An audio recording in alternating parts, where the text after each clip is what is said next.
Hello. It is me. It is that D-O-double-G, and welcome to the award-winning Absolute Football Podcast, where some people laugh, some people cry, some people live, and some people die. Some people run right into the fire, and some people hide their every desire. But we are the lovers. If you don't believe me, just look into my eyes, because the heart never lies. Good evening, everybody, and thank you very much for joining us at the Absolute Football Podcast. And of course, as always, I'm not alone. I'm not alone because everybody wants to know her name. I threw a house party and she came, and everyone asked me, "Who the hell is she?" It's Charlotte. Good evening, Charlotte, and how are you this fine eve? Hello, I'm really good, thank you. I've had a really productive day. I've got my steps in as well on my day off, so yeah, I'm feeling good. How are you? Wowzers, was it time to begin? Did they count you in? 5, 6, 7, 8? Those sort of steps? Yes. And talking of rootin' tootin' baby who's driving us crazy, because obviously this isn't his league. And I thought I was wasting my time and he'd never be mine, but here he is, because I might not be good enough for him. But Anthony joins us on Absolutely Premier League. How are you? You are more than good enough for me, Josh. Yes, I'm just literally amazed. I've been sat here for 2 minutes and you've like recited about 8 different songs. I'm done. I'm gone. Yeah, but everyone who's in the chat who's wondering what's he doing here. I agree, but I think we're at the bottom of the barrel, so here we are. But I'm fine. Thank you very much. You've heard about the little mouse at the bottom of the barrel that worked, and he turned that butter into cream. No, he turned that cream into butter, and he walked his way out. That is you, mate. You were that mouse at the bottom of the barrel who will just never stop, and eventually he'll walk his way out. There we are. Prophecy. I'm like Moses, I'm just giving these talks, just all this wisdom I'm imparting. But yeah, no, thank you. Automatically, you feel a better person just for the last 2.5 minutes, man. You've done our work is done for tonight already. That's it. I know. And for everybody, thank you very much for joining us, and good night. Thank you for joining us, Anthony. Of course, this isn't absolutely lower league. Your eyes don't deceive you. This is the Premier League setup. And we do have Anthony here to join us. And if for everybody watching us or listening to us on audio, this is live. We're on YouTube, 8:30 live. And at the moment, Arsenal are battering the back doors out of Sheffield United. Embarrassing. Poor Johnny, bless him, is in a trap. I know. Bless his heart. He is there. He must be used to it now, though. He's giving us where is he? Where's his chat gone? We've got so much chat already, and don't worry, people. I shall run you. He's saying, where is he gone? There's so much chat. There he is. Hey y'all. And he said, have we seen the Sheffield United score? We have. It's 38 minutes according to this Google sheet next to me, and 5 minutes to the first goal. An own goal on 30 minutes. Jadon Bogle. What are you doing? And then Martinelli and Kai Havertz. Of all the people to score, Kai Havertz. The 25th minute. It's all happening. Quite good though. He's actually been quite good this season, to be fair. I will let him off on that one. He has. It turns out Chelsea's the problem. That's always. That's what breaks players and managers and people in life in general. Just Chelsea. Nothing good is at Chelsea. But in the chat we already do have Cap. Alan, good evening, Alan. Thank you very much for joining us. Spenny fan Chris is in. He had a great weekend with the Spenny men and women's team winning. Wowzers. Ooh, get it? Wowzers. And a bit of abuse for Arsenal going up 3-0, then 4-0. Goals down to 4-0. And what else? Who else have we got in here? We've got, obviously, we said Johnny earlier. Thank you very much for joining us. And let's get the bottom. And Simon, good evening, Simon. Thank you for joining us. We've got James Beeson Markley. Thank you very much, James. First time we see the comment from James here. And the local pundit, United need a full clear out. Which United? Because I would think most United. Man United, Newcastle United. Yeah, they all do. All of them. All of them. Johnny thinks it's going to be 6-0.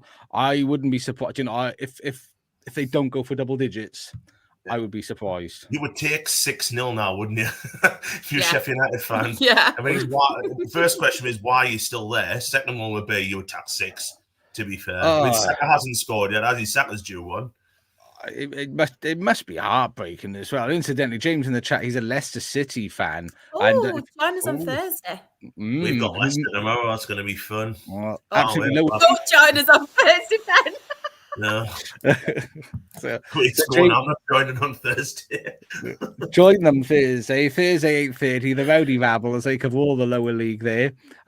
Johnny's saying 5-0. Is it 5-0? Oh my days! Oh my! Oh, take 6.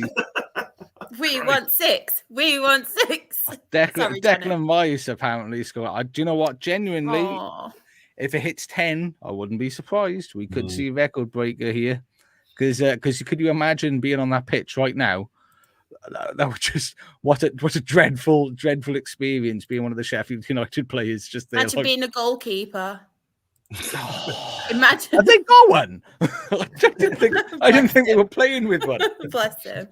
I thought they just got 11 all outfield, and Chris Wilder was just throwing caution to the wind and just going for it. But no, I mean, lots of football, lots of exciting football. I mean, I tell you what, Charlotte, before we get in, Sheffield United is upsetting Simon. I think Simon is upset with Sheffield United because they bought Hamer off him and can't use him properly. They're short of midfielders. That's sad. I don't think them using Hamer properly isn't the exact reason why they're going down, though. I think it's one of many. It is one of many. It is sad, but yeah, I think that it's more of a cacophony of issues, which is a good word. I like cacophony. But Charlotte, I mean, where should we start? So much good stuff this weekend. Where do you want us to start, Char? Aston Villa. Just because of my usual team I like to talk about. They are the two teams that Charlotte gave good vibes to at the start of the season. She was giving them all of her vibes. She was vibing. She was vibing for Luton and Aston Villa. And it was Luton Town 2, then Aston Villa 3. Charlotte, then, how did that make you feel? Well, sad to be honest, because Rob Edwards has shaved his beard off. So very sad on that aspect. But shave your beard. I know, I like a good beard. Obviously not me. I've shaved mine today. Productive day and all that. But sorry. I think it's me that's a bad influence. Every podcast I'm on just turns into this, doesn't it? So I do apologise.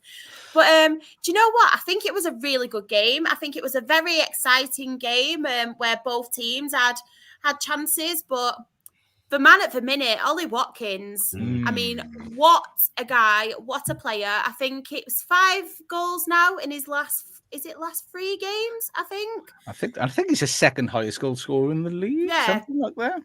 Yeah, so obviously his opener was from a Leon Bailey corner, who I was hyping up last week as well. He's having a very, very good season. So, it was a header from a Leon Bailey corner. And then, as I mentioned, it was just absolutely brilliant. And then, I don't know if anybody saw, but then... his second goal was actually from a Douglas Luiz quick free kick, which was a brilliant ball, straight to obviously Ollie Watkins. And I thought he did really well actually because he timed it very well. But obviously he scored. The decision went to VAR because it was a possible offside. But I think one of Luton's defenders were playing him onside as well. Miles on. Yeah, wow. But it did not Miles. Not Miles. Not Miles. Just a little bit. Yeah, for anybody who starts to hit me up on Twitter again, saying, no, it wasn't Miles. It was marginal. Yeah, marginal. But yeah, then obviously it went in 2-0 up. At half time, and then I think Luton started the second half quite strongly, to be honest. So I don't know what Rob Edwards said to him at half time, but I think they probably got a shouting at. But yeah, they had the fair share of chances as well, and they finally broke the deadlock. And I don't know if any of you saw the Luton goal, but it was an absolute goal scramble, and I think it was Chong who finally got the first goal for Luton, and then they brought it back to 2-2, and then obviously what good teams do. I mean, what really good teams do. And I think this just sums up Aston Villa and the mentality that obviously Unai Emery is plugging into these players now. They obviously go and get the winner. I can't remember, what's his name? Luca Dean. Luca Dean. Yeah, who came. He just literally came on as well. Literally came on and obviously scored the goal. And I think this is why Aston Villa and why I predicted them to finish so strongly and be up there this season because they've just got him, Emery, and just what he's plugging into these players. And as much as I criticise their defence, which again, they've leaked goals, they're scoring and they're scoring late winners as well. And they're just on a high at the minute. And yeah, really enjoyable to watch as well. And hats off, to be fair, as well to Luton, because we've all said as well, haven't we, that we did write them off at the start. Not me. Just want to get that in there again. We did write them off. But to be fair, they are putting up a really good fight. They're playing good football. Yeah. They're having chances. They're scoring. They're not just one of those teams. No disrespect to any of the others. I'm not pinpointing any other teams. But they are putting up quite a good fight. But I just think Aston Villa is that kind of team. And I think this might be why they will get Champions League and edge up in the European places, because they just have that into them and drone into them. And yeah, good win. Very good win. Yeah, I mean, I did enjoy. I mean, I'll quickly just bring in some people from the chat who appeared. Paul's just popped in. He's just again mentioning Sheffield United going backwards in sacking Heckerbot and appointing Wilder, who making his mark, which is a very good point. I had Heather. Heather's just joined us. Good evening, Heather. Hope you're doing well. James said he's not a big fan of Aston Villa, but I mean, what I will say in the game, I loved Luton's attitude. It's like you said, in that second half, and that their football is good. It's not everybody's cup of tea, and they're sort of like counter attack, being defensive, catching people out. But I really liked it. I thought it was really good to watch, and that attitude is just the attitude in the second half. They just battled, and that I'm almost now. I don't like someone to go down, a team to be relegated because of a points deduction, because I don't think that's fair that the team, the fans suffer because some idiots over here can't manage their finances correctly. But I almost sort of want the points deduction for Everton and Forest so Luton can stay up. I feel really bad saying it, but I'm exactly the same. Exactly the same. Yeah, because it was so good. And Aston Villa, I mean, I agree with you. Ollie Watkins, that first header.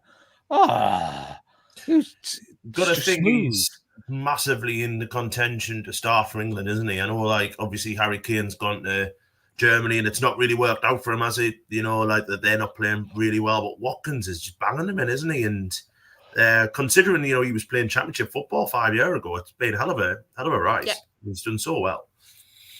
Yeah, I agree. And I think if I cared about how England do internationally, which I don't, I'm not fussed. You can do whatever you want internationally, England.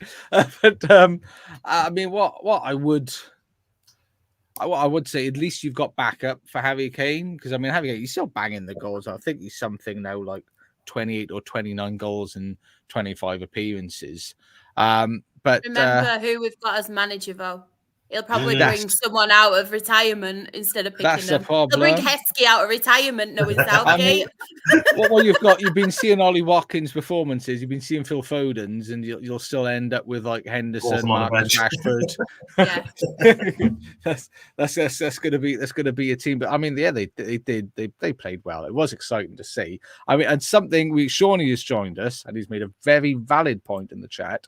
So good evening. You want to wish happy birthday to the legend and Mr. Ducks, our Sam, who isn't with us. Obviously, Sam is celebrating at the moment and enjoying himself. He's chalked off another year. He's lived another year. That is that task complete, and on to the next. I have an ethos. I live for today, and then live for tomorrow, and then continue to live every single day. And that is what is Sam doing. So I think we can take a little break, and in congratulations of Sam's continuous existence on this planet, Charlotte, our resident happy birthday singer, give us a tune, Jar. Give us a tune. Happy birthday to you. Woo. Happy birthday to you. Happy birthday, dear Samuel. Happy birthday to you. Hip, hip. Oh, hooray! Oh, well done, Samuel. If you're watching us, it's your birthday. You won't be watching us. I hope you've had an excellent day. Enjoy the rest of your evening. Mrs. Dex, make sure he has a lovely sign-off to his birthday evening. And that is as far as I'm going to go with that Simon conversation. Cowell, give me a ring. And do you know what? He might even like you singing as well. Oh dear. I mean, not the England front. I mean, Simon said he's English. He's not fussed about England. And Southgate said Southgate's an old stickler, and he'll stick with Kane. Stick Kane with Watkins as backup, which I do. That's what I think he is. And Simon's got is the very colourful, self-pleasuring gentleman in a waistcoat. And Cat Alice, can we talk about the award that Kane could potentially win if he doesn't get the golden boot? If he does get the golden cannon, which they have in Germany, I'm assuming later. Germany is coming later on, not in massive detail, but that is coming. Don't you despair or show too much sad uncare. I mean, on the Luton game, Anthony, did you have anything to add in regards to Luton's performance or Aston Villa? It's good to see Luton, battling, as you said before, they were 2-0 down there, got it back to 2-2. I think in the cup during the week as well, they were 3-0 down, got it back to 3-2 and had City on the ropes, and then Haaland decided he wanted to score 20. But, their home form is going to be massively important, isn't it? It's not a nice ground to go to. It is quite intimidating, and you got to walk to a house to get there. But it is, their home form from now to the end. They've got 11 games to go. I actually think they will go down, but I would like to see them stop. Give them another season, and whatever happens, Rob Edwards is going to get a job in the Premier League soon as well. Wow. Chelsea's coming. He'll probably get that. Yeah, probably get that for 2 months. Oh, don't do it, Rob. Don't do it. No. I mean, I hope he doesn't. That was just a throwaway comment. No sane man would manage Chelsea. If he is watching, though, which he probably will be, don't do it, Rob. Yeah. Don't do it. And grow your beard back. Yeah, grow your beard back, please. Come on. Get a grip of yourself, do you, mate? We still love you, though. We still love you. Just more with the beard. And Johnny's celebrating half-time for the Sheffield United game, 5-0. Yeah, we'll see what happens in that second half if there's another 5. Who knows? And Mr. Luke is joining us. There he is. So much chat all the time. I keep missing it all the time. Look at that, everybody coming in. And so, Mr. Luke, thank you for joining us, even though you were late. We'll sort of let it go. Shawnee said, "Can we report Arsenal for bullying?" I think so. I don't think that that would be out of order. And look, everybody's chatting amongst themselves as well, which is lovely to see in the chat. That. It's so lovely, isn't it? Yeah, I mean, I just have to make sure I don't miss anything. I'm the same. I'm a lower league. You're like, is that for me? No, that's MG, yeah. And that's fine. You lot chat to yourself. And Wolsey there as well. Thank you for joining us, Wolsey. Hope you're having a pleasant evening. And which game should we cover now? I tell you what, because I want to get into some more controversy games a little bit later on. We'll keep it happy for now. So Fulham 3, Brighton 0. I think, Shah, you followed this one as well. And how did that game make you feel? Spirited Brighton. To be honest, I was quite shocked. I thought it'd be more closer than it actually was in the end. Yeah. Because they're both quite good teams. I know Brighton are obviously struggling at the minute. Fulham, obviously, their confidence will be really high after that late win against Manchester United the weekend before. So really good coming into this game. Sorry, off that, but yeah. All I can say is you can't just don't look at the stats at the end of the day because possession doesn't mean anything. I think with Brighton they completely dominated possession wise, but they just wasn't clinical. They missed a lot of chances as well. Evan Ferguson being the one who missed quite a few. I can remember. Yeah, I don't know if it's a confidence thing. I don't know if, obviously, if they are getting players back from injury, if Europe's taking up its toll on Brighton. But hats off to Fulham because I didn't really know what to expect with Fulham, especially especially this season. They've had a lot of changes, haven't they? Obviously losing Mitrovic, which I've mentioned before. And they just seemed one of them teams that were quite inconsistent, but recently they are picking up results. Want to give a massive shout out as well to Harry Wilson. A goal and assist for them. I think he got man of the match as well. That, the Welsh wizard. Oh, he's elated. Is he Welsh or is he? I'm pretty sure. I'll look it up now as you're talking. I'm pretty sure he is like actual Welsh, not like, my grandmother once holidayed in Wales. It was a lovely goal that though, Shaw, wasn't it? It was a really good finish. Very good. Very Born good. in Wrexham. There we go. He's Welsh. I'm pretty sure we got man of the match as well. But yeah, he was one player that stood out for me. And then obviously scoring the other 2 goals was Rodrigo. Is it Muniz? Muniz, yeah. Muniz, yeah. And obviously Adana Traore getting on the score sheet. So yeah, it's always good, isn't it, for your team to have all different scorers. It's not just down to one scoring. But I think Fulham can really take credit at the minute, because obviously it's not easy playing Brighton, but I just don't know what to kind of expect with Brighton at the minute. I think they made 7 changes, I think, didn't they? A lot of injuries as well, haven't they? Picked up quite a lot of injuries, yeah. I think Matoma's out for the season, which he's probably sad. He's a great player. Fantastic player. As well with Brighton, what people need to take into consideration, I know obviously it's a Europe thing, but just the change around they've had massively, like the last couple of seasons. I mean, half of them have gone to Chelsea. We can just write them off. It's just mental, isn't it? Just a changeover in players, obviously manager and things like that. But like I mentioned before, I just think Europe's kind of took its toll on them this season. Yeah. It was almost like a season too soon. I don't think they were. Well, I say a season. Yeah. Probably too soon. I don't think they were expecting Europe at any point, really. And it is hard. I think they've got Roma next, I think so. That's why they've more sort of made all their changes, because that will be a tough one to crack. But yeah, I'm with you with the Fulham. Harry Wilson, not just the Welsh wizard, also from the Liverpool Academy. He's one of our kids as well. I know. And I've seen him perform live once. He was on loan at Derby when I was a guest at Old Trafford, and it was part of the Derby team that knocked United out of the League Cup. I think it was. I'm pretty sure he scored a free kick. It's Sam's birthday. Don't be too mean. We've got to talk the Derby game, yeah.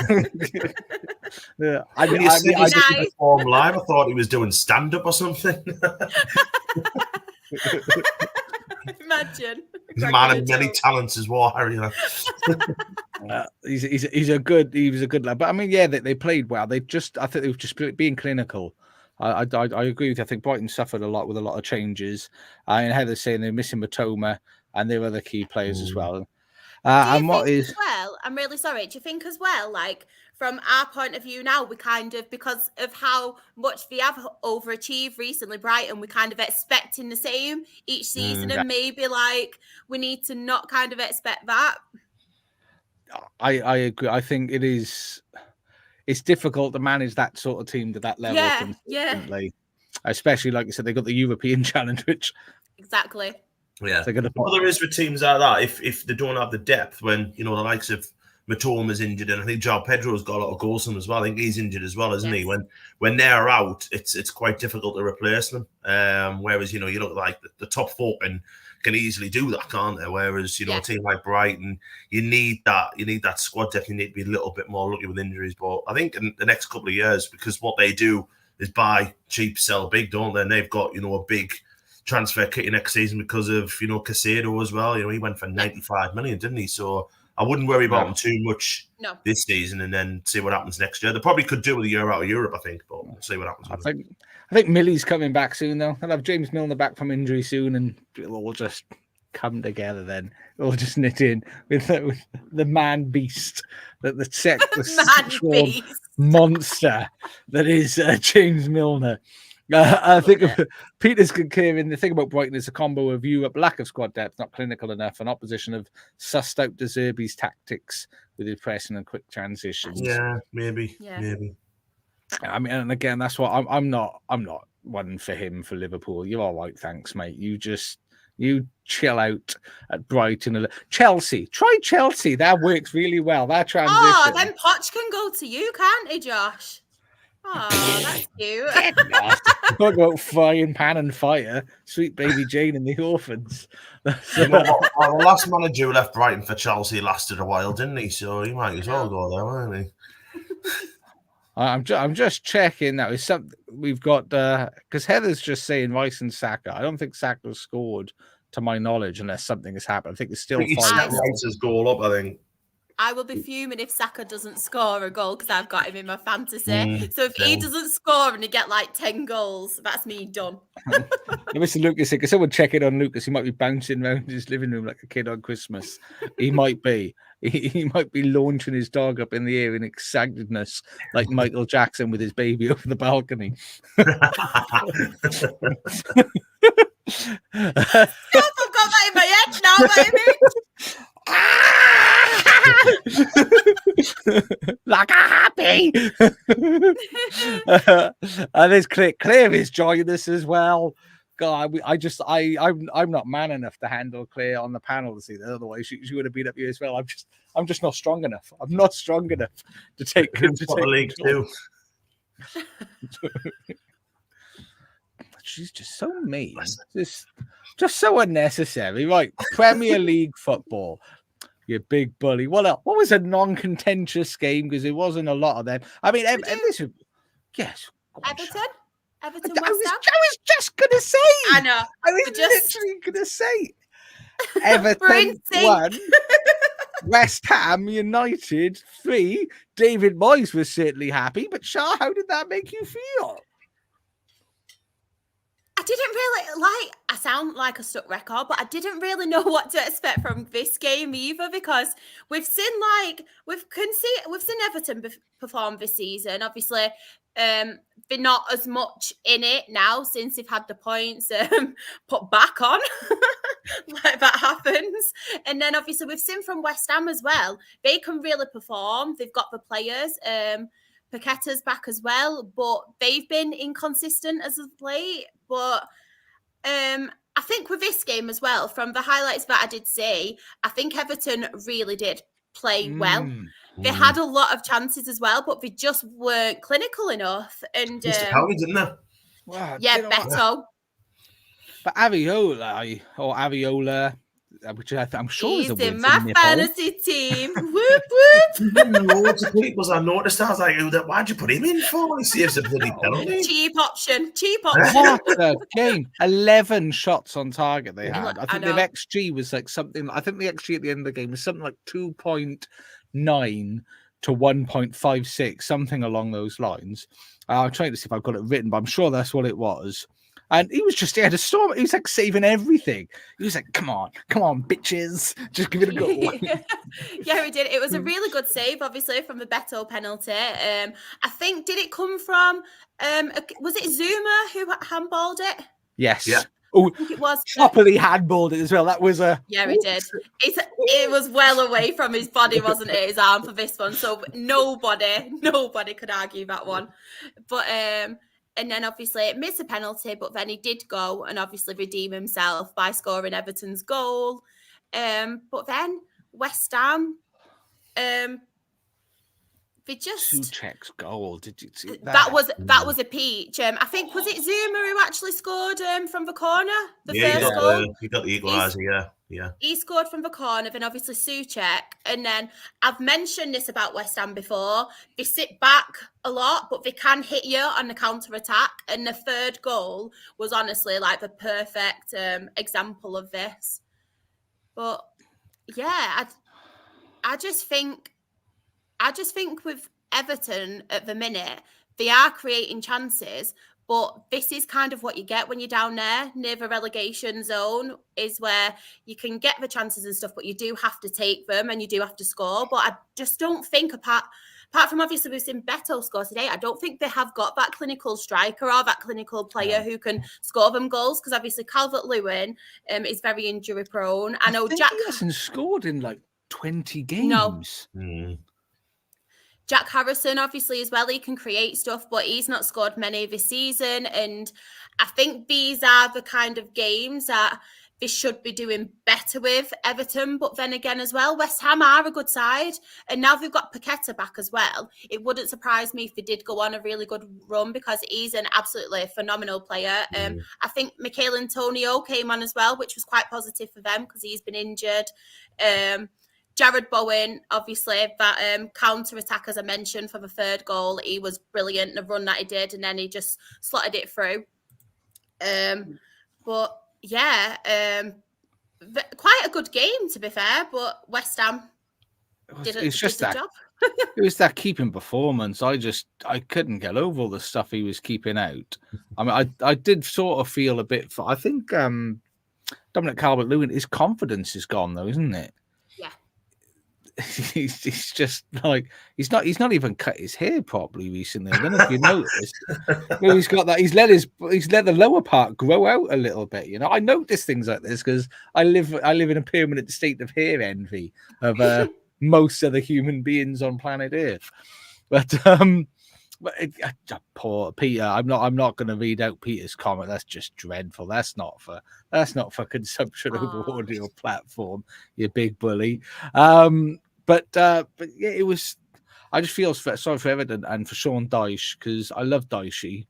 I think I love a sexy growl. I was going to say I love a sexy growler then, but that's for a different show altogether, isn't it?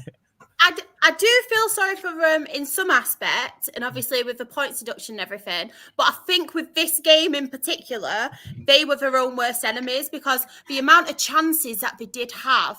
And I know, like, obviously we mentioned the goalkeeper and his saves and stuff, but you have to be clinical. You have to get the goals to win the games at the end of the day. So I think they were at fault as well in one aspect because they should be scoring, especially at home as well when you've got the crowd there. West Ham have been got quite a penalty. Exactly. That's when you get excited. 11 shots on target. You've got to be looking at what 2 or 3 have to go in, don't you? 11 shots on target. I'd kill for 11 shots on target. Kill for 1 tomorrow night, but to another show.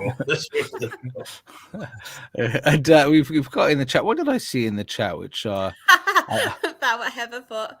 I know exactly. Yeah, that is true. It's at Oldham. It's pie mash and gravy at Oldham is called a wet growler, and it's £4.50. And if you outside the stadium, you get exactly the same price. Josh. My mum would be so ashamed of me. Me and Peter put in, not Claire's. Peter in the chat saying, not quite sure what to expect from this game. Sums up pretty much of all the games. I know. This week in the Premier League. That is true. It is very, very true that. And what have we got on? I mean, Johnny said there's 3 subs coming on. In the Arsenal. Go for it now, Johnny. Just go for it. Go all out. Put all your strikers on. Put all your forwards on and go for it. No, they're actually bringing nothing. Yeah, actually bringing their goalie on now. They think, let's give it a goal with the goalkeeper. Can you imagine if he forgot? Oh, crap, shit. You're doing on the bench. You're gonna have 20 shots on target. It's a final score that matters. This is very true for Everton. They actually had 22 shots with 11 on target, so they were making some solid efforts there. But I think according to the old Googly live updates, it is still just the 5-0, and it's the second half has kicked off as whoever it was said. Johnny said the 3 subs coming on. The all for Sheffield United. And Cap Allen saying 2-3-5, full attack. Yeah! Oh, I love it. Just because why not? Caution to the wind. That's what I say. Just throw all of your caution in the wind. I think Arsenal's taken Saka off as well. I don't know if that's resting him for a big week next week. They've got Porto in the cup, haven't they? Sure. Just because they in Charlotte, he's in Charlotte's FPL team, they're like yoink. To be fair, I've not done my FPL team, and I think the last time I did it was like the 4th week, like in the season, and it's actually quite good. So yeah, I only realised like at Christmas I was doing all right in our fantasy league. So I thought, I'll give it a try now. I didn't know what to do. I couldn't tell you. I think Salah's in mine still. I don't think he hasn't played a game. Whoop, whoop. I've got genuinely no idea. And apparently Heather's telling us Lucas is bullying all the Sheffield United fans on Twitter. Lucas, come on now. They're already down. That sounds about right. But I mean, speaking about people that are down, why not Brentford 2, Chelsea 2? Hey, I'll come to you again because I don't know what games Ant has watched, because Ant very kindly stepped in as of like 1 o'clock this afternoon. I watched one game over the weekend, so you are right. That was the derby. So, we'll go get you on that one. Do that one. So, Brentford 2, Chelsea 2. How did that make you feel? It's just typical Chelsea, isn't it, really? Just typical Chelsea. I don't really know what to say about this one. Like, the actual game in itself, I think Chelsea should have done better for a start. Could have gone better, but I kind of did expect it as well. like before, I didn't know what to expect.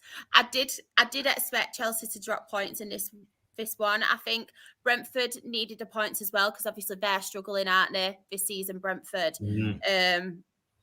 But just on Chelsea as a whole, and I don't want to say like I feel sorry. Do you say Chelsea as a whole? As a whole. Oh, I thought you said something sounding very similar then.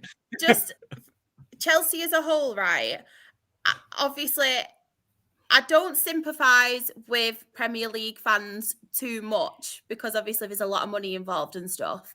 But I feel like with Chelsea fans, and I've listened to a couple of the Twitter spaces and stuff recently, I feel like there's a big disconnection between like the fans now and just the club in general. And it's quite sad to see, to be fair, because Chelsea were once that really exciting team that you used to watch when you had Didier Drogba, when you had like obviously your Frank Lampards.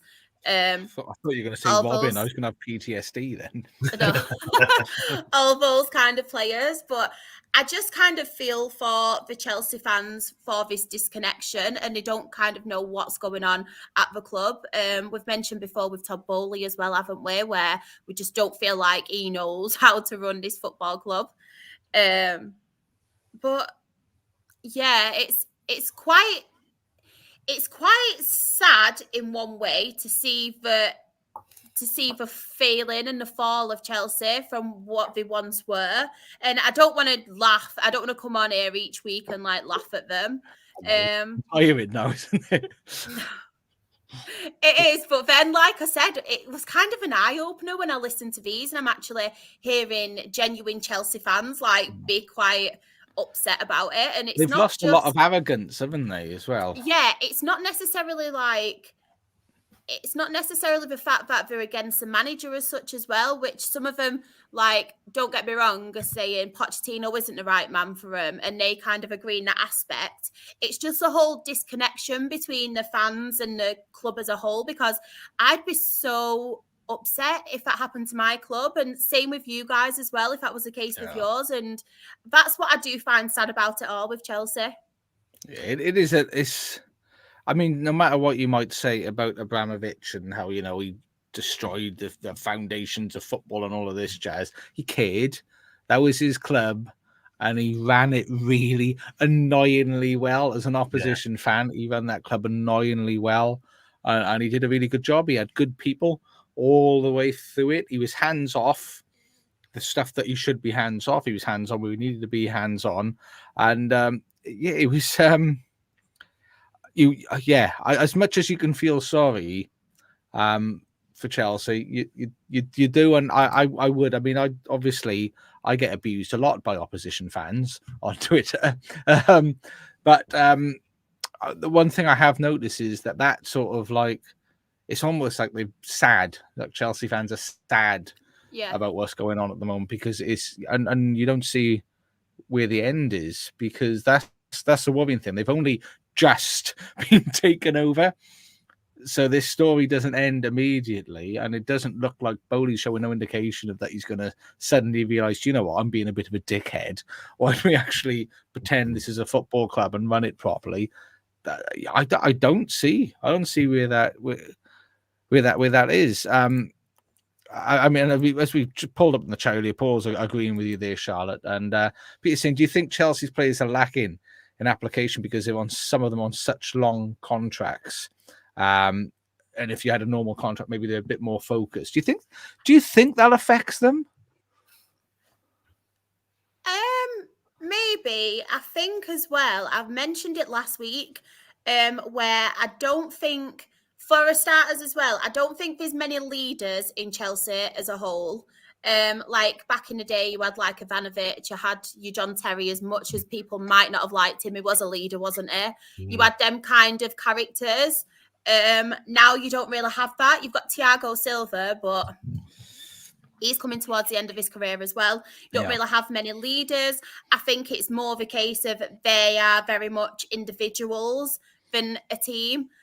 We mentioned it last week, didn't we, when we were talking about the cup final, where with Klopp, and even though there was all them young players and things, they looked more of a team and together, even though they'd never really played in a game like that before. Whereas with Chelsea, I find Chelsea very much like it is your individuals, they're just egos. It's like Enzo Fernandez as well. That when he was squaring up to a fan, you don't need that. I'm sorry, emotions run high. I get that, but I think it's just these immature things as well. What kind of Chelsea are very much like that at the minute. But yeah, it could possibly be that as well, because they are in contract and because they've got these long contracts, they don't necessarily have to kind of put up these performances or put up a fight because they know they're in contract. That could be a massive part of it as well. Yeah, I completely agree with that. I always wonder with contracts, because as a footballer, let's be fair, you know you're going to get paid well, because even if you're a bad footballer, you'll move somewhere and still get a good contract. So I do sometimes over that, but they're not massive contracts at Chelsea in regards to the financial aspect of it, the weekly pay, because I hate saying it because it sounds really shitty, but the average salary is like higher hundreds. So I think like 130, 150, 190, that sort of amount per week, which for Premier League team, which is elite like Chelsea, isn't massive money, but which is horrible. I hate saying that because it's as immoral as you can get. Someone being paid, more than sort of $5,000 a week. I really struggle with, but be that as it may, that's our absolutely politics podcast, which will be airing if we ever run out of things to talk about with next Tuesday night, 9:30. The Peter made a really good point about that. You look like Mudryk, it hasn't worked, has it? You know what I mean? I know he scored a couple of goals, but he's on an 8-year contract, and I see if Chelsea say next year don't want to have him in, they want to sell him, to buy out his contract's going to be astronomical. So he's going to be like, thanks very much, isn't it? Because he's going to get a sign-on fee wherever he goes. Plus, the remainder of his contract will be bought out. He'll be over the moon. So it's madness what's going on there. And I'm kind of with this because I find it hard to feel sorry for football fans whose owners spent £1 billion. Yeah. But it's like you said, the disconnection between them and the players and everything like that, and it is quite sad to see. But yeah, I can't. It's kind of, you've made your bed now lying, isn't it, with Borley, because he's just not done. He's just very excited when he came in. Yeah, he's literally just got a big Monopoly board and went, hasn't he? Just threw all the money at it. But let's have fun, everybody. Yeah. He's bought Mayfair and Park Lane and nothing else, hasn't he? That's basically what he's done. And everyone knows in Monopoly, you buy the 3 orange things at the other end. That's what sorts you out. But it's mad. But I mean, FFP and FFP in a couple of years going to have them, aren't they? Because they're just not going to be able to sign anybody. Yeah. I mean, it'll be interesting when they change the rules next year to see what impact, if any, that does make. I mean, while Heather's here, we'll talk about. I haven't massively watched a lot on this game, so I don't know if anybody else does. But did anybody catch Burnley 0, Bournemouth 2? I didn't, because I was at Sunderland women's game, but I know Bournemouth won 2-0. If that helps. I will say though about Bournemouth, I've watched them a couple of times this season. I really like the job that manager's done. Considering as well, like, I think they hadn't won in the first 10, and everyone was saying, Gary O'Neill getting sacked was harsh, which did seem really harsh at the start of the season. But the football he has them playing, they've got a very, very good counter-attacking side. And we've been talking about Ollie Watkins before, haven't we? Felt like, potential England players. Dominic Solanke this season has been absolutely fantastic. Quality. Yeah, quality. And bearing in mind, he was given up on, wasn't he? I think it was Chelsea, then Liverpool, wasn't it? And then, he was given up on. Eddie Howe paid quite a lot of money for him, and then I think it was laughed at, wasn't it? He spent that much money on Solanke, and then you look at him now. I think he scored 12 league goals this year for a team like Bournemouth. That's basically the reason why they won't go down. 12 goals, fantastic, and fair play to him. He seems a really nice lad as well. Has been playing well. I mean, just to cut across ever so quickly, Ben White has got Arsenal's 6th goal. Mr. Luke 6 is going to become a rugby score, and 6-0. 6-0. Johnny said 6-0. I don't think he's that happy with that. I mean, Heather was saying she was at the game. 80%. Where is it? 80% possession. It was for not Bournemouth. The other team. Burnley. The other team had 80% possession. Yeah, the ones who can't score and just can make nothing. Can make nothing. I mean, Solaris is saying though 7-6 for Sheffield United is still on. It's still doable. They can still pull back. Yeah, you gotta. I don't think it'll happen. I'm a little bit reserved over a 7-6 Sheffield United victory, but you'll never know. I mean, but Burnley, as Heather said, they had nearly all the possession, 20 shots, double the shots that Bournemouth had, 3 times the passes that they made during the game with a pass accuracy of 81%. Incidentally, I'm just looking at the stats. Bournemouth, 56% pass accuracy of 206 passes. That is shocking.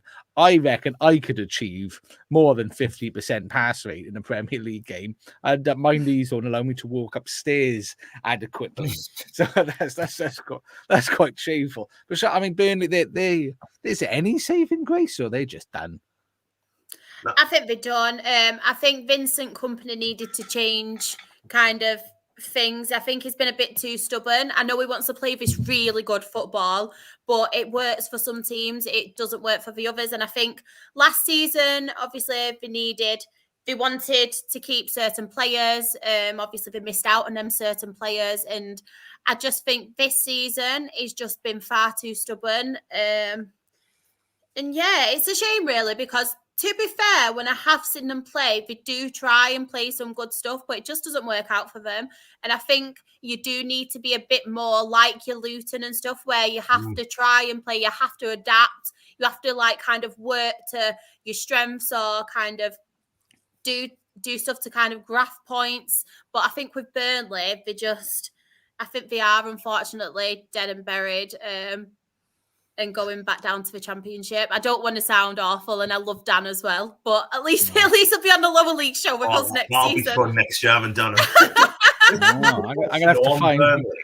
We're gonna have to find new people. If that was if Kompany was manager of any other side in the Premier League, he'd be sacked by now. Yeah. He's just literally just been so stubborn and went, no, we're not going to change it. We're not going to change it. And they're getting.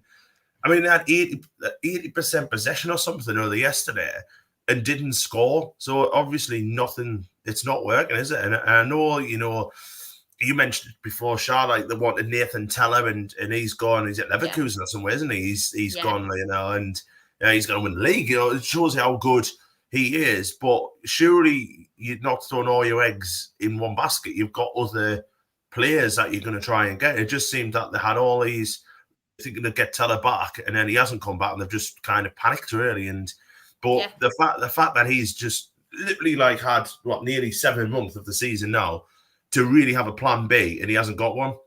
And to be fair, if they are going to come back down, how many of them players are going to be sold on for value? Probably a fair few of them, because some of them are good footballers. It's I think he's got it all wrong this season, to be honest.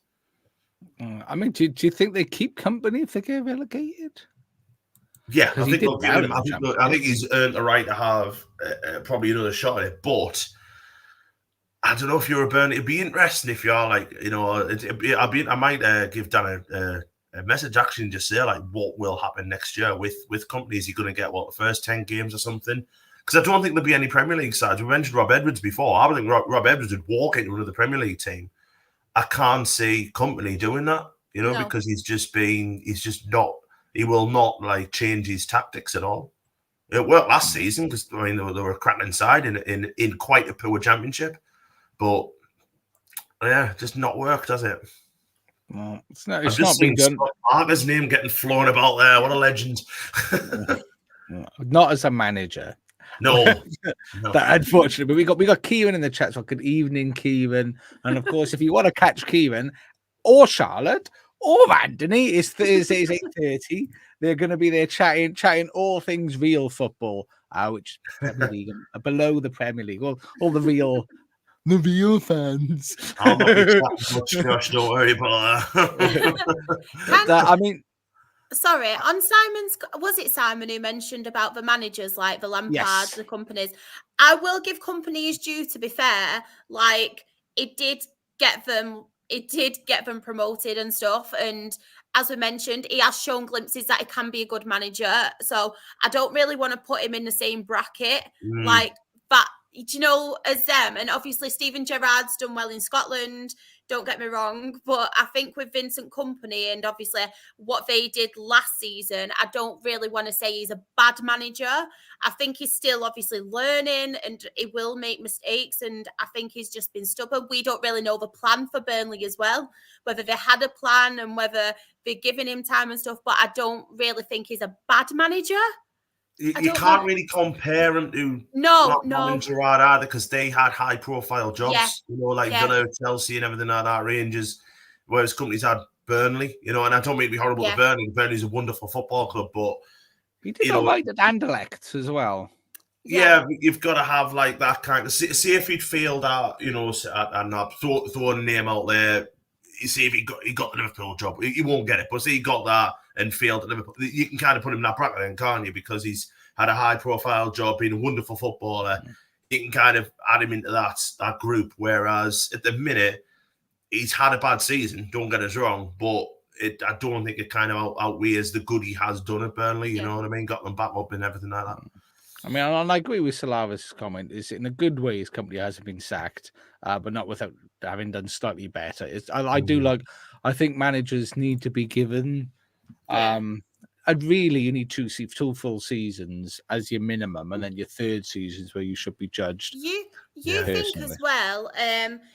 They really had big boots to fill with, obviously, Sean Dyche, because he'd been there for such a long time as well. And the way he's now got them and transitioned them into playing a whole new style from the Sean Dyche days as well. And I think that's one thing you can kind of say hats off to Vincent Kompany for doing. And it is, as much as obviously been not getting the results in the Premier League, and maybe it was like a step up a bit too early for them, he has got them playing some really good stuff. I just think it's a bit like Arteta with the stubbornness, and we've seen Mikel Arteta do the same. Pep's a common theme. Yeah. He creates too much arrogance. They've all worked together as well, haven't they? Kind of that. They've all come up as coaches underneath him. Pep just said never change. Well. Ten Hag's come and worked with them before as well, hasn't he? I think he's... Where was it? He worked with Pep Guardiola. It's going to annoy me now, but Eric Ten Hag has definitely worked with him, and I think the stubbornness can kind of stem from that, and they've got that like bodied in them. So, and that's something I don't like. Football's a tapestry. You can play different styles of football, and it's all beautiful and all works. I mean, it's still 6-0 to Arsenal at the moment. And what a comment I did want to pull out was for Johnny. He said the only good thing as a Sheffield United fan today is he made the second round of interviews for a job. Well done, Johnny. Well done. We wish you all the very best in that, mate. All the very best in the next round. And Johnny said it's Bayern Munich. Bayern München. That was 10 hours. I think he worked under him at Bayern Munich. Well, Simon was saying if I had the contacts a company had, then I could have gotten Billy promoted last season. We all have our own opinions, don't we? I just don't think company deserves to be put in the same bracket as the Lampard and stuff. But we all have our difference of opinions, and I think Vincent Kompany has done well at Burnley. I know this season says otherwise, but I don't think he's a bad manager. No, I agree. Will throw this out there. I would be a great Premier League manager. Oh yeah, too right. I don't need no contacts. I would do. I think Shah knows. Shah knows these things. I know. I think because I can't remember. Do you know what? Manager, I've watched your streams. You had Rochdale. I did. And do you know what I was listening to the other day? Because I think we're not a million miles off our 100th Premier League show at the moment. So I was listening back to our first show that we ever did, which was in October. What I thought was really funny in that show, Charlotte was calling Brendan Rodgers to be sacked and Leicester were going to get relegated. And it happened. She was calling that as early as October. And she was like, she's on it. On it like Sonny. Going to trust that woman if you're going to put any money anywhere. I'm a Rochdale fan. Do not trust me. Do not trust me. I've seen some crap teams. You lead with your heart, and that's lovely.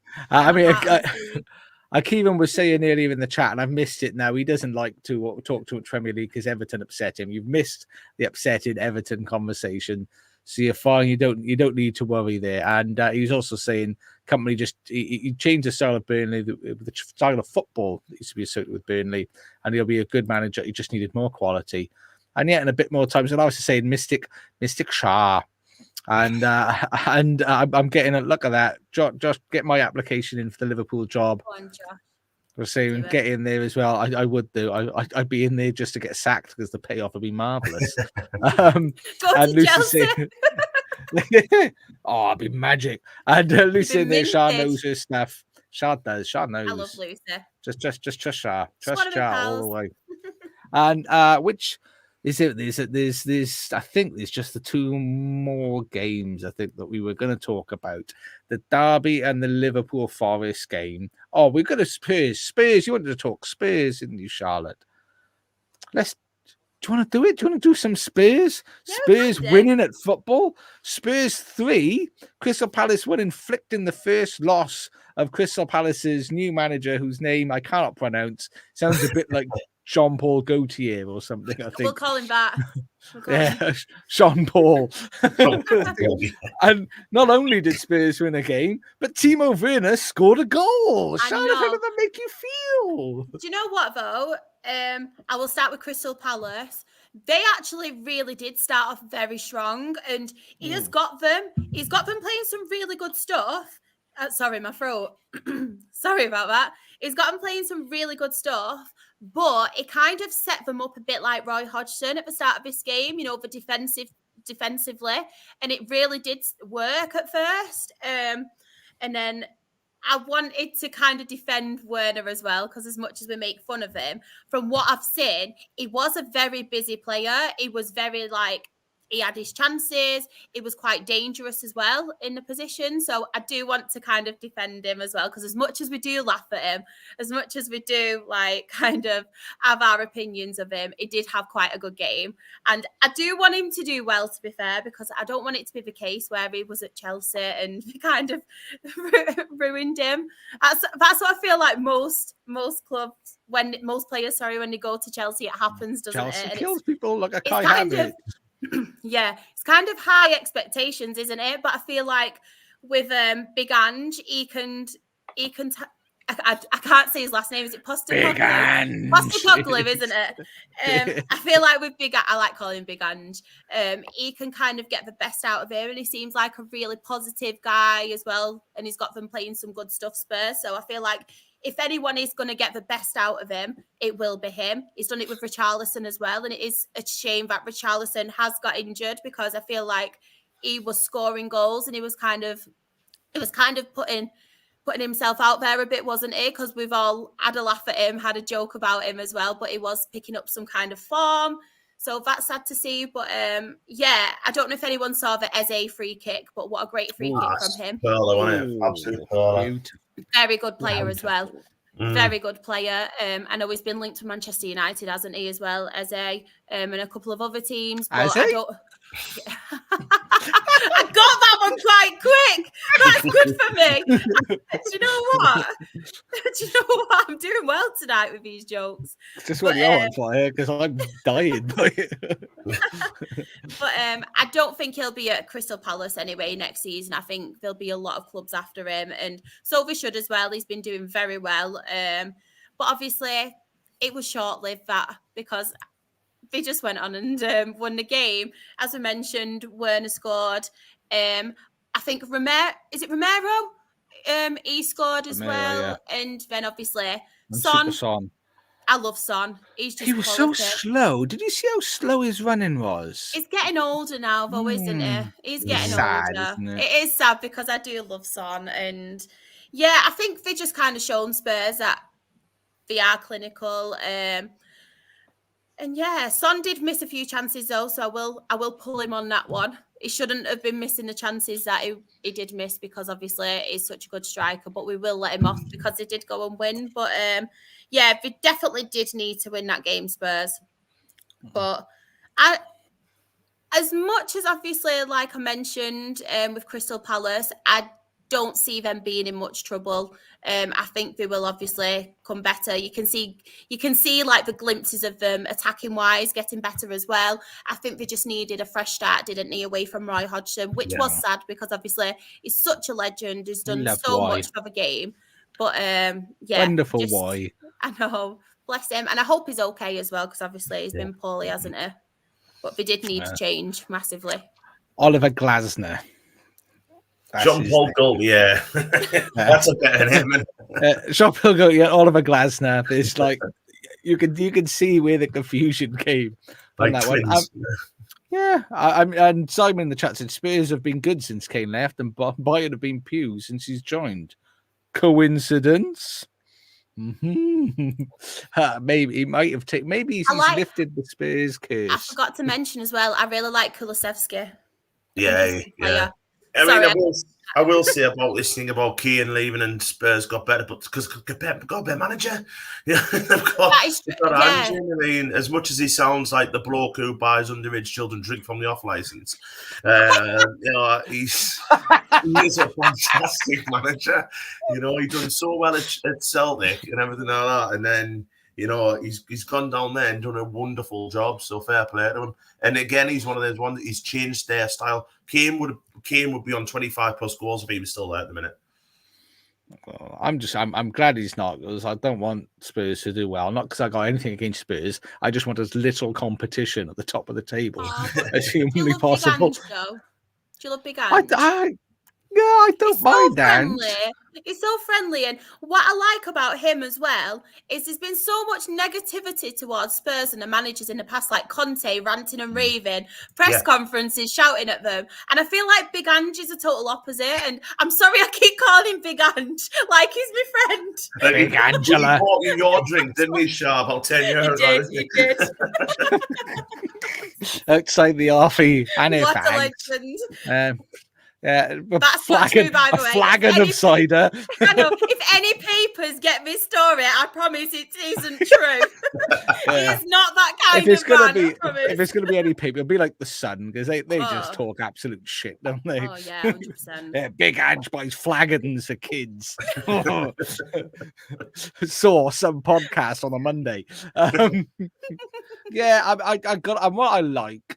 And I think some people got the wrong end of the stick when I was because I did post about Big Ange snapping at reporters and just being a little bit shitty. What I like about that, he's normal. That's a normal thing to do, and that's all I like. I like the fact there's a bit of hype with died down. They're just showing just being a normal human being who has ups, who has downs, but responds sort of on a consistent level. And if you ask a stupid question, you get a stupid answer. Yeah. I mean, to be if fair, he's in a bad mood, question though, wasn't it? Because it was that what disappointed you most about the game, or the goals, obviously. And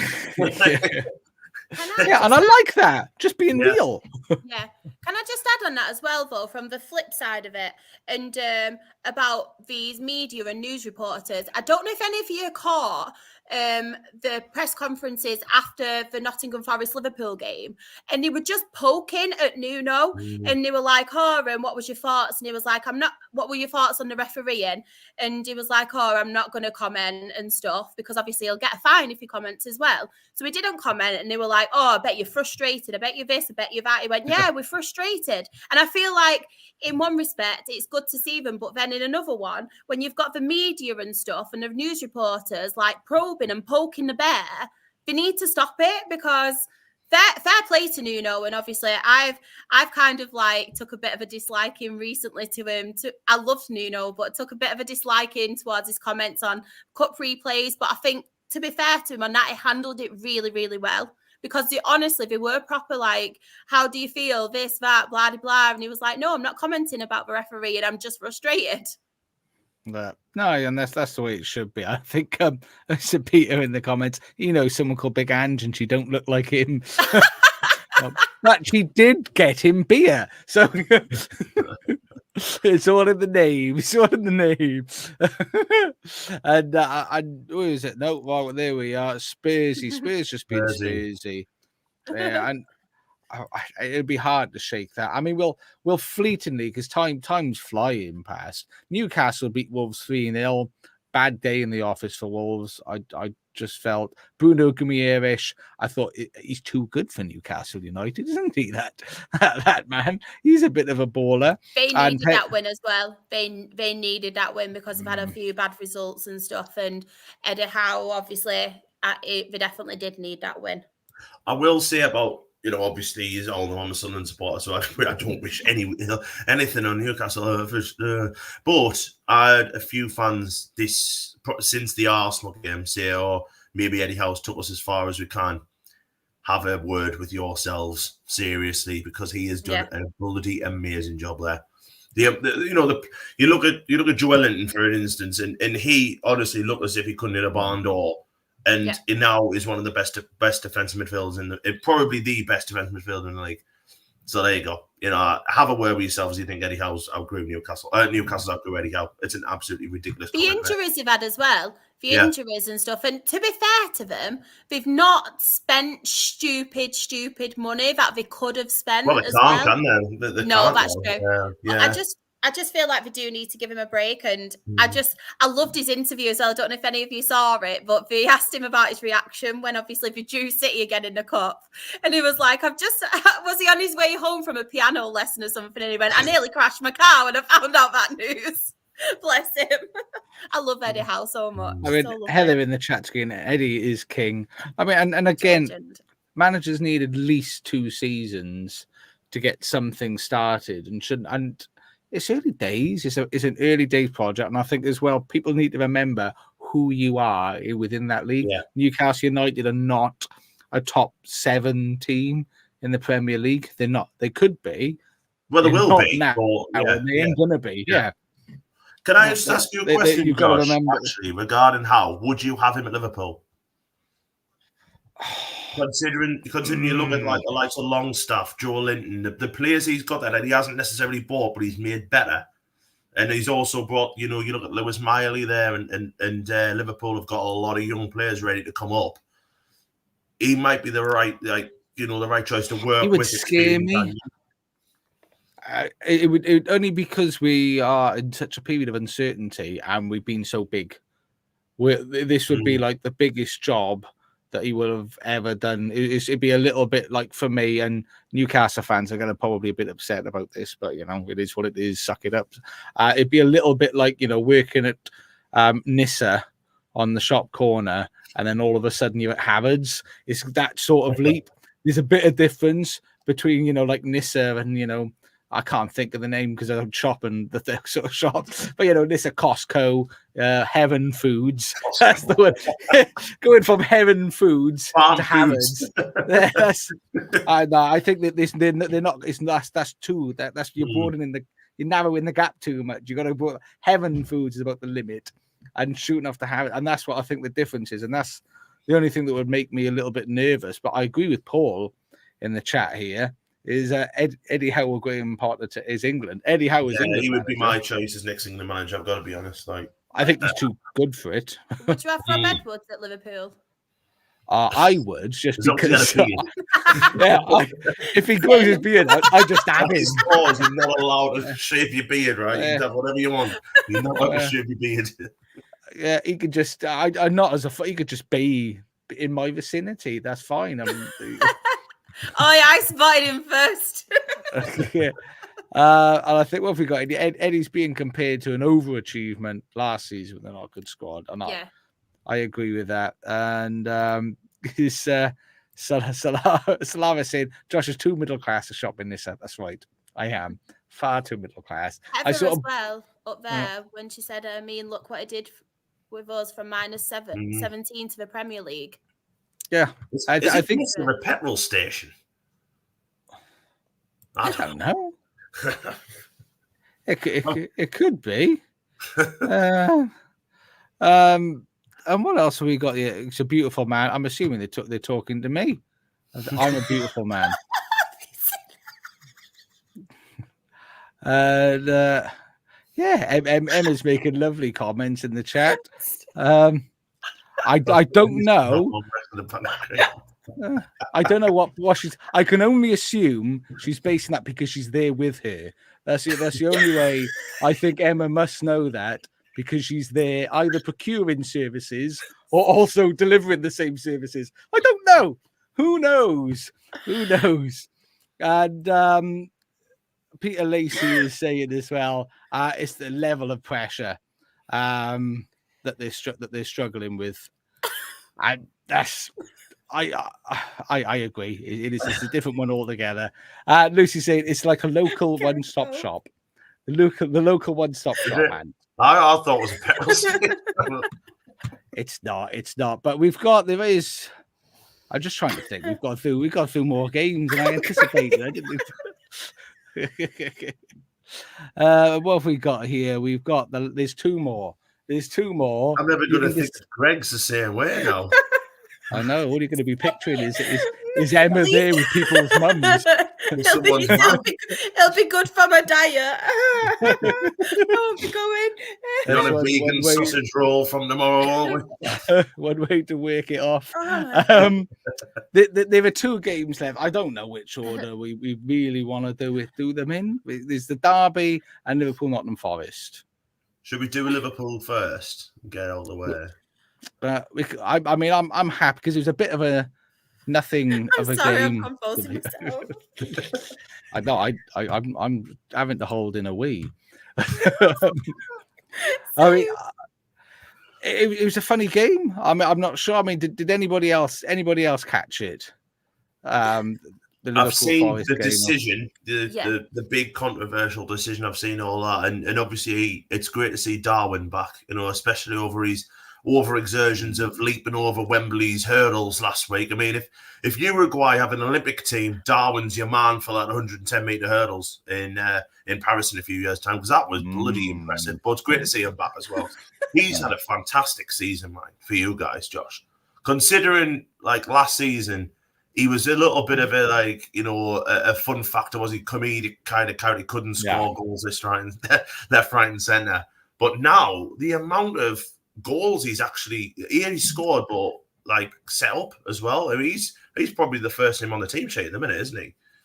Do you know what? We've missed him when he's not playing. We really miss him, and he is. I think he's a man who's become. Bless Shah. Shah's gone. Shah's broken.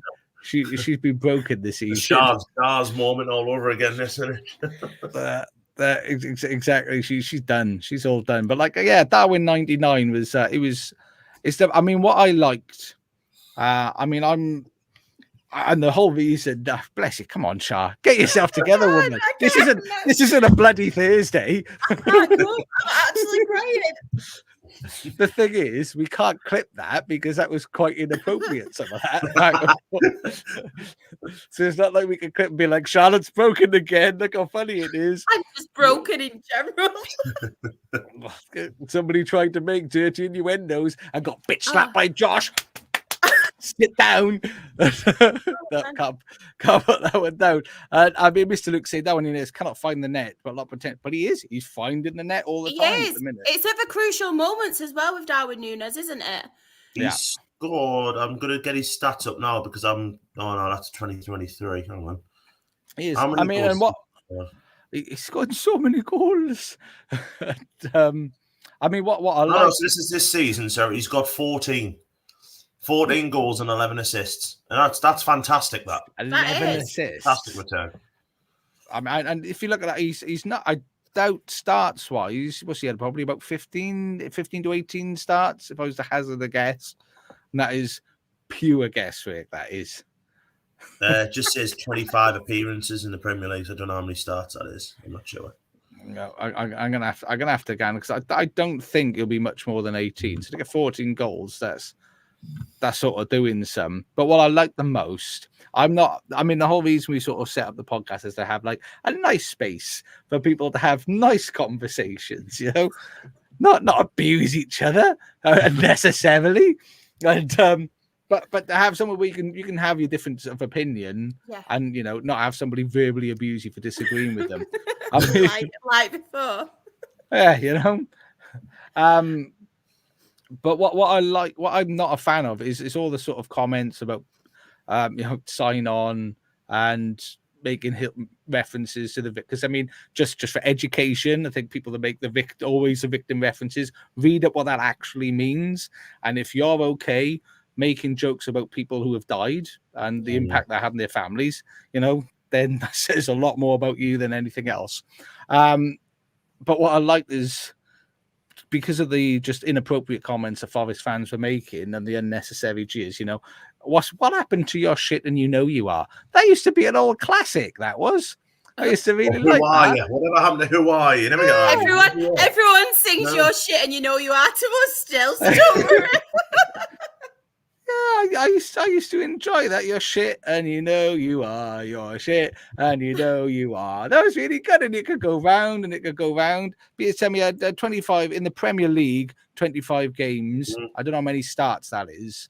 25 games and 10 goals. I think starts wise it might be sort of slightly lower, but it's still a great. I think he's the first player to hit 10 goals and 10 assists in the league. But I mean, what they were doing, you know, with all the inappropriate jokes, and then when Núñez come on, you know, you're the shit Andy Carroll, which I can live with. You're the shit Andy Carroll. I can live with that one. That's quite witty. And then the fact that he scored after that was just beautiful. And I think you ask for things like that to happen to you. And yeah, I mean, all the people in the chat who are talking about the inappropriate jokes that people sort of make, that's correct. I agree with all of that, but that was it was good to see that we came back. Yeah, I mean, Shawnee with the classic, the referees a self-fornicator. That old classic, those on the line, but I suppose as a ref you get used to that one, don't you? And technically, it's true. It's a truth in the literal sense of the word. That how could that be an insult? That's like saying you drink water. But I mean, but we'll talk about the only sort of yeah. So are you a referee as well? Yeah. But I think the only sort of thing. I mean, I think Peter's he's looking at all the stats. Peter's being our stat man. 38 in all competitions, 14 goals, 7 assists in the EPL. Must have been in all competitions, and he hit that 10 and 10.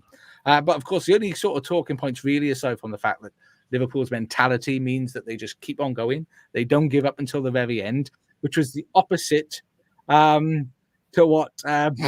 Just looking at the chat, Darren in the chat, us referees are self-fornicating. All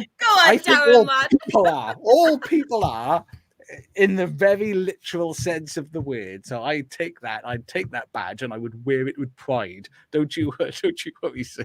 But I'm not going to get too deep into that conversation because that is, as Sam likes to say, absolutely after dark. That's what you'll find on Absolutely Lower League on Thursday. Mate, come and join us. Oh, you made me snort then. But yeah, I mean, the fact that Liverpool kept going till the end is why they won the game. The refereeing decision, does does anybody think realistically that was majorly impactful? There was a minute and a half after the decision was made when Darwin scored. So for me, no. I know they've got to win the ball back and everything like that. However, for me, yes, he's made a mistake. He has made a mistake, right? But how comes no one else has spotted it? You know, and everyone going on about VAR needs to spot this. VAR's not there for that. You know, like VAR's not there to see why Tierney forgot to drop the ball to the wrong player. And up until last season, that rule was correct because it was a Liverpool player that went down. So it's because it left the box before he blew the whistle that he had to give the ball to a Forest player. So, no, I think the bother is, I think the problem is now with VAR and with all this, you know, all the technology, we're looking for things that sometimes aren't there. That necessarily 2 or 3 years ago, before VAR came in, nobody would have batted an eyelid at that. You know what I mean? And yes, it's kind of it's harsh on Forest, of course it is. You know what I mean? But if that had gone, and Simon's made that point now, if that had just if it had happened in Liverpool to Darwin to put the ball wide or whatever, no one's saying anything. No. It's a fact it has gone in. But again, though, the game's lasted for 99 minutes or whatever it is. Forest have got a minute and a half to defend that and haven't done the job. So for me, it's a mistake. Yes, he'd probably be like, because it's one of them, you know, it's probably one of them basic rules they've got into their heads. But I wouldn't really throw Tierney over the coals for something like that, to be totally honest with you.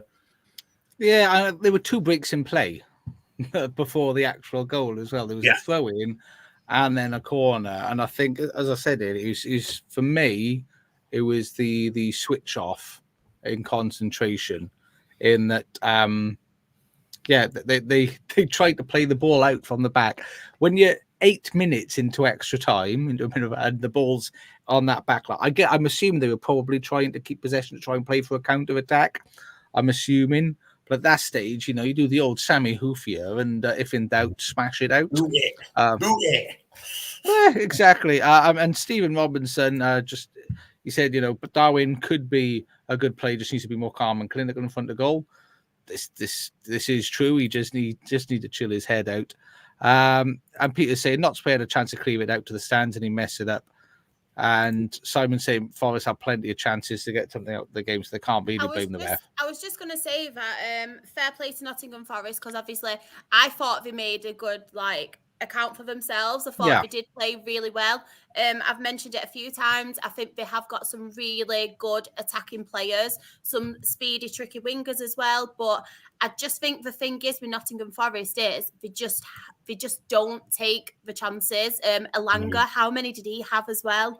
Hudson-Odoi, I think a few of them did have some really good chances. They probably should have scored. So it was always written in the stars that they were going to get punished. I'm sorry. Yeah. But when you miss that many chances, and then obviously against the Liverpool side, it was always going to happen. But yeah, I just wanted to obviously mention about Nottingham Forest because I thought they did play very well. Yeah, I mean, and I think Paul's noted here, I mean, Tierney has been demoted to VAR for this weekend, which it worries me a little bit because someone's made a mistake, so we're going to make him do something else more just as important in the game. It's like when they get demoted to the Championship, isn't it? Because they always go to something. It always happens. The referee some game or something and have an even worse game. You know what I mean? It's but I would, punish him, but make him miss a week. You know what I mean? I don't understand. Yeah. I mean, Chris is telling us in the chat it's full time apparently. Full time 6-0. Take that because it was 5-0 that time. I think Arsenal obviously took their foot off the pedal there. And Davin's saying in the chat, refs drop bollocks just like players. We just get more crap. And I'm not a big fan of Mark Clattenburg either coming out and and everyone else saying, it was awful. He's made a dreadful decision. I think it's not a dreadful decision. It's not like a big horrendous mistake. I mean, what happened against Liverpool in the Spurs game, that was a dreadful mistake. That was a goal that was disallowed that should have been allowed. So, I mean, that was a dreadful mistake. I think it was a little bit harsh. And Mark Clattenburg, incidentally, so he's got gladiators and he is also working for Nottingham Forest as a refereeing consultant. I don't know if you've seen that. I don't quite understand what that entails. I mean, have you seen that? What does he just like speak to him and say, by the way, so that throw-in was a throw-in, that yellow card was a yellow card. It could have been with this card, or it could have been this. And I'm explaining offside to the owners. What does a refereeing consultant do for Nottingham Forest? You know what I like about that, though? I don't like about those referee consultant, but I like about what the referees actually did in that game was refuse to let Clattenburg in afterwards. Thought that was spot on because there's no way he's going to be allowed in there. And just stick to gladiators, mate. You know what I mean? It's just it was a bizarre one. I think, mate. Just you've left the Premier League. You decided you wanted to retire and go to. I think did he go to Saudi Arabia? He went to Qatar. He went to Qatar as the referee and something or other, head of referees in Qatar, like what the FA is now. He was like what who's got it now? Whatever Mike Riley was, and whoever it is now, he was that in Saudi and Qatar. Sorry. Well, so he earned his money. I mean, Mark. Sean's got his view on Mark Clattenburg with a slight adjustment of his language, but we're trying to keep it 12A, people.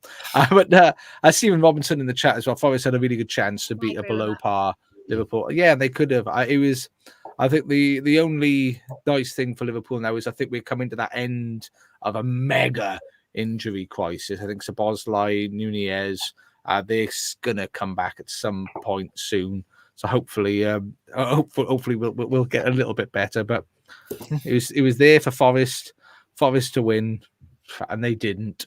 It's no one's fault. But you know what? Because I've got to admit, and this is a public service announcement.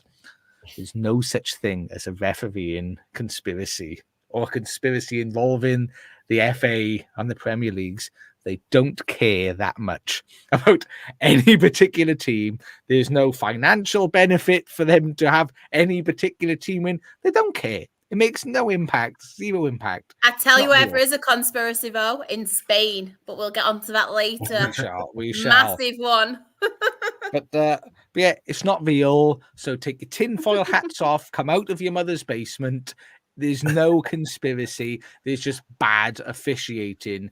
And I genuinely think this season probably, I don't know whether it's because they brought in so many changes and they've tried to do so much, but something's happened. Or there's too much reliance on VAR, and VAR are not wanting to re-ref the game, but the ref isn't wanting to ref the game because VAR might do it. Something's happening, and it's not brilliant really, and something needs to happen. Apparently, so I was saying Clattenburg's substantive new role as a refereeing consultant, the first of its kind, will be to advise the Forest board and act as an expert conduit between the club and professional game match officials. Like they need it. And look at that. Lucy is bowing out. She's going to bed because she knows what is coming. It is, and it is going to be the big one, the Manchester Derby. Lucy, thank you. Good night. You're missing it. You're missing out, and because there are more laughs coming for some. It is Man City 3, Manchester United 1. I mean, Anthony, how did that game make you feel, Anthony? Well, to quote Charles, I didn't know what to expect from the game, but actually, yeah, I did. And to be fair, it kind of happened bar United getting the goal. I mean, fair play to Rashford, it's a hell of a finish. But then that was probably the highest it got for him and for Manchester United. And City just did City, didn't they? Phil Ford and an absolute beautiful first goal. Rocket right into the top corner, and then a lovely second goal between him and Alvarez. I know there's a little bit of refereeing controversy that should that first goal have stood because Rashford was clean to him and got brought down. That's not a foul. He goes down far too easy. It's a little touch on his shoulder. If he's going down with things like that, to be honest, it doesn't surprised he got subbed not long after that because his head had gone, and then Ten Hag obviously his head had gone because he threw a water bottle all over the shop. But just City, it could have been 6 or 7 if City had put the chances away. I think Anana's made a couple of really good saves as well, hasn't he? And then, I mean, Haaland's missed probably the worst miss of the season, putting it over the bar and still scored later on. In United, they're a basket case, aren't they? I'm sorry, Sam, but what a poor football club in the minute. There's just so much that Jim Ratcliffe really needs to change. Probably needs to start with the manager. I don't think he's a Manchester United manager. I think he needs a few players to leave. I think Rashford needs to leave just for the good of his career. I think there's a lot of fans turning against him, aren't there? The fact that they've got players on the bench like Anthony and not me, someone else, and they bring might players as well, on, mate. It couldn't be worse. That couldn't be worse, to be fair. But I mean, obviously last season we had Manjaro on loan, and he was beautiful for us. You know what I mean? Wonderful footballer, and he's just sitting on the bench, and he looks sad, and he doesn't seem to be on 10 hours thoughts or anything like that. But I just think, they're 11 points off Champions League. I mean, that shouldn't be. It should be the case, should it? It's at Manchester United, you know what I mean? But fair play to City. They keep going. They keep winning games. Massive game at the weekend, isn't it? Liverpool versus City. What a game that's going to be, I think. And the way they're going, I still think they'll win the league. But it would nice to see it go down. Seeing Arsenal and Liverpool really push them, which is class, to be honest. But yeah, another couple of like you said before, a couple of contentious decisions. Like I say, I don't think the one on Rashford's a foul, and there's obviously the Edison one where he's come out and got the ball and took Garnacho out again. That was for me. For me, I don't think it is.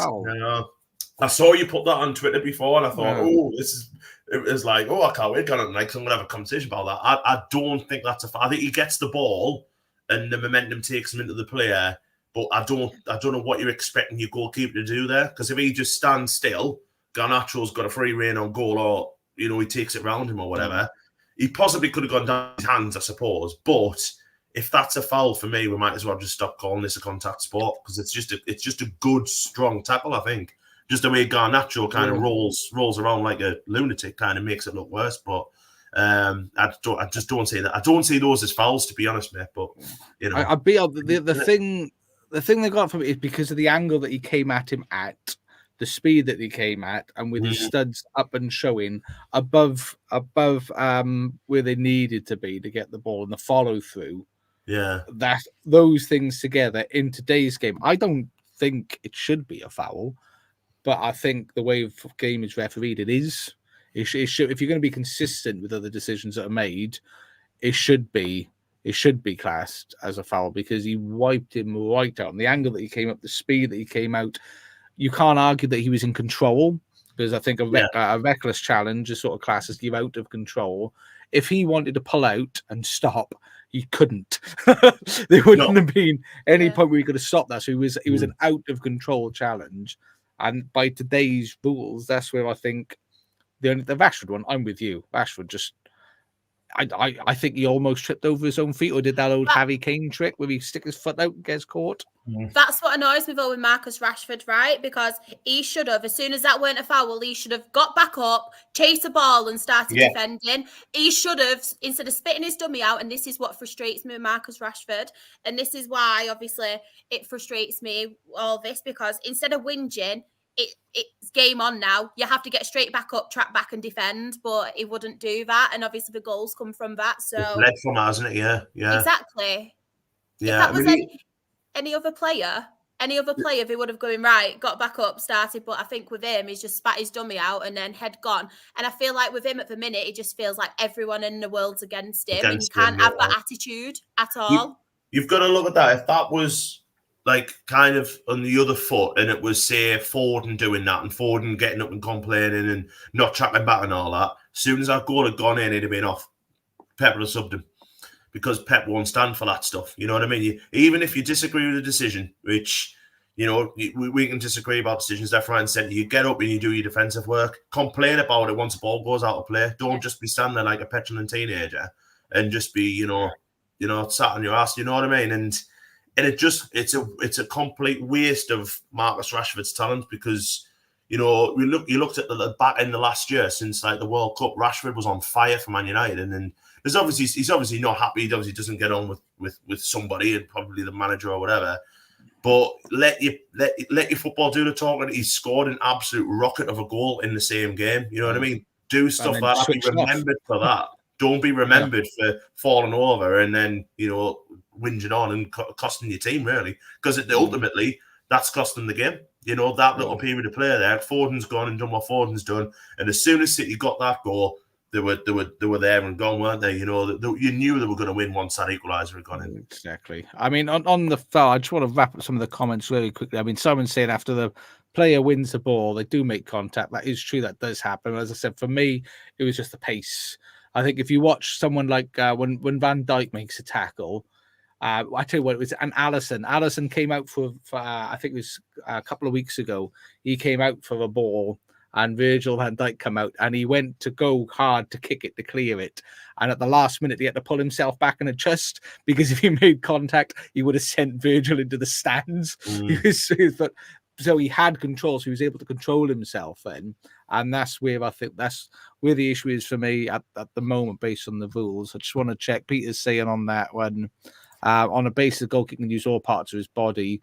That wasn't a foul, and a lot more leeway is given to keepers, which I agree. And keep it on note of referees getting relegated down, saying, I wonder if Haaland gets relegated the Championship. Oh, we'll take him in National League. Yeah, I'll have him. Not against you, you wouldn't though. I did see in there. I mean, Steve that thinks United fans think they can still mix it with the teams. It's the gap's too big. To be fair, though, can I just kind of defend them in one aspect as well? Because I thought it'd be a lot worse than it was. And I think they set up better against Manchester City than they did against Fulham the weekend before. And I could actually see some glimpses of them doing better. And I thought it'd be a lot worse than it was. I honestly do. And I know it still wasn't pretty. I know they still didn't have the chances. It was a lot of defensive errors as well. Obviously, Amrabat, that third goal, I think it was, obviously a mistake of his own. I think, was it Dalot, the first one? Was it the first or the second one? I think it was Dalot, one of them. There was individual errors, but at the same time, I think they did better than I first thought they initially would, to be fair to them. I want to give them some credit in that defence. Because I mean, we could give some credit that they never lost 6-1. Exactly. Because I expected it to be. I didn't expect them to score either. Yeah.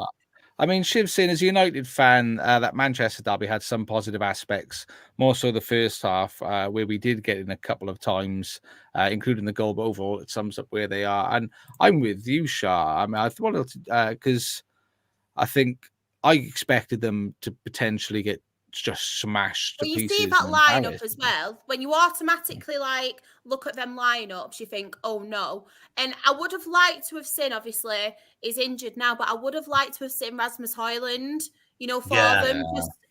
Just to see, I'm not saying there'd be any difference whatsoever. There could have been a different score line altogether, but I would have liked to have seen him be there as well. I've got to say as well, big up for Johnny Evans, 36 years old, and he had a cracking 60 minutes, didn't he? Fair play to him, Yeah, he did. For his age, his knees lasted beautifully, didn't they? I think, what else we see? I mean, Shiv was saying with Marcus Rashford's potential to be one of the best, but he's fallen victim to a really poor club culture. And at 26 as an adult, he's got to stand up and take responsibility through actions, not words. I feel some of it as well. I don't know if it's a clique that he was in. It was in a clique with Jesse Lingard, who obviously the same treatment, Jadon Sancho and Marcus Rashford. Exactly. And I think they've all got the same mentality. And they've just, one of them's gone, the next one's gone. And I feel like Marcus Rashford is the same. It's more disappointing with Marcus Rashford because I feel like he's a whole better player. I think he's got so much potential compared to the other two. But I think he's just got that side to him. Do you know what? Now. And I think he has to leave Manchester United as well. Yeah, totally agree. Because I'm with you. Because Jesse Lingard was the name before the show tonight. I was thinking, that's who he is. He is Jesse Lingard. Them three are a clique. Them three are best friends. And I just feel like it's weird how one of them's gone and then the next one's gone. And I feel like it's the same with Marcus Rashford now. And he's just kind of building up to then go. And it's like, well, go then. The bother is if he does leave, where's he going to go? Like, who's going to be able to afford him? PSG want him, apparently, don't they? Who, sorry? PSG. Do they? I mean, I would love to see him at Tottenham under Ange Ball. I mentioned it before. You know, Son's legs are getting a little bit weary and old and all that. Where does Rashford play best is on the left side of a forward three, which is probably in Son's position. He would flourish at Spurs. He does need an ass-kicking manager, though. I think he needs someone who's not going to take any shit off him. I think, ironically, Alex Ferguson would have been ideal for him. But to be fair, though, Josh, Ten Hag hasn't, though, has he? Because like last season, didn't he show up late to a players' meeting and he benched him? You know, he came on and scored. I can't remember who it was against now last year, but he came on, scored, but he was benched, and that was like during his really hot spell when he came back from the World Cup. I mean, you've got to be looking now. If you're again, I mean, I don't want to keep talking about England, but if you're Gareth Southgate watching that game, are you picking him for England now over like the likes of Cole Palmer, who's starting to play well, Jared Bowen mentioned before, Anthony Gordon at Newcastle, who are all having better seasons than him? You know, are you still taking him to the World Cup? And then you got to look at the other side. You know, another Manchester player in Phil Foden, who played the game superbly. You know, scored two cracking goals. You know, we're remembering him. He did all of his defensive work, and Pep's going on after the game saying he's the best player in the country right now, and I can't disagree with that. You know, you've got to have the attitude as well. Football's more about, you know, you got to be a wonderful player as well. Don't get us wrong, but you've got to have the right attitude, and you've got to care. And at the minute, I don't think it's the same as everything, isn't it? It's you can teach aptitude, you can't teach attitude, and it's the attitude that makes a difference. You know. I just feel like with Marcus Rashford, and I think Shivers put it quite nicely as well.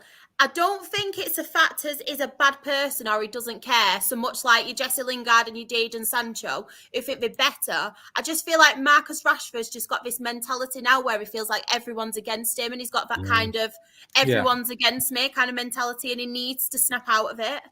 Doing that interview, what a stupid thing to do. Do your talking on the pitch. You should do your talking on the pitch. Who advised him? Do you know what's a good idea? Go and sulk and have a proper moan to some article, because that won't embarrass you and make people think you've got some proper like, oh, woe is me, life's so hard, I'm paid 300 odd grand a week and I'm not even playing football well enough to justify 10 quid, but I'm going to sulk about the fact that everybody's pointing out the fact that I'm playing poorly. It doesn't make sense. And I think he needs, and I do also think, I mean, part of the issue with him at United is because he's like a United boy, they almost won't get rid of him, and he's got that feeling that he's there. This is his club. He's going to be there forever, which you would like if he was a bit like Trent Alexander-Arnold at Liverpool. This is my club. I'm here. I'm going to be going for it all the time. I'm going to get real involved, try and bring everything up.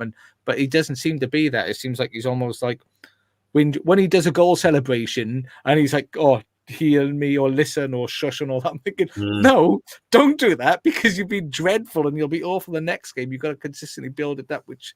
Well, you know, I think maybe the move would be good for him. Just fresh somewhere to give him a shake, you know? Definitely. Before we move on as well, can I just give like a shout out, because I just feel I think he's one of England's best centre-backs, if not the best in the world right now, John Stones. And I think from what he has come from and how he's built himself up, and no matter what position he has played this season, I think he is absolute quality, that guy. And no one really talks about John Stones as well. So I just wanted to like mention him because I just think he's absolutely quality, and he's definitely our best centre-back. Do you know what? I massively agree with you. I mean, and one of the things that I was going to say, because I spoke to Man City fans today. I didn't realise they existed. I didn't know there was a few of them. I've only met one on my 37 years on this planet. I've only met one Man City fan. And I even went to a stadium to watch them play at the Etihad. I agree. John Stones is just brilliant. He's so integral and he's so unsung, like you said, Shah. And what he does, if you watch him, he sweeps up and he allows other people to do things in and around him. I mean, he makes Rodri look... Rodri's good, but he makes Rodri look even better. and takes that pressure off Rodri to do his thing. But the other thing I did want to say as well is, as you touch on, Anthony, John Stones. What did I say, Heather? Did I say something else? John Stones. I might have said my own name potentially. I might have said Josh Stone. I might be thinking of the singer, Josh Stone. But John Stones. It is John Stones. Fabulous, massively underrated, and I think when you watch him as well, he'll be one to watch for the future, as a future manager as well, because a very clever player, isn't he? Yeah. Very, very clever player, and even.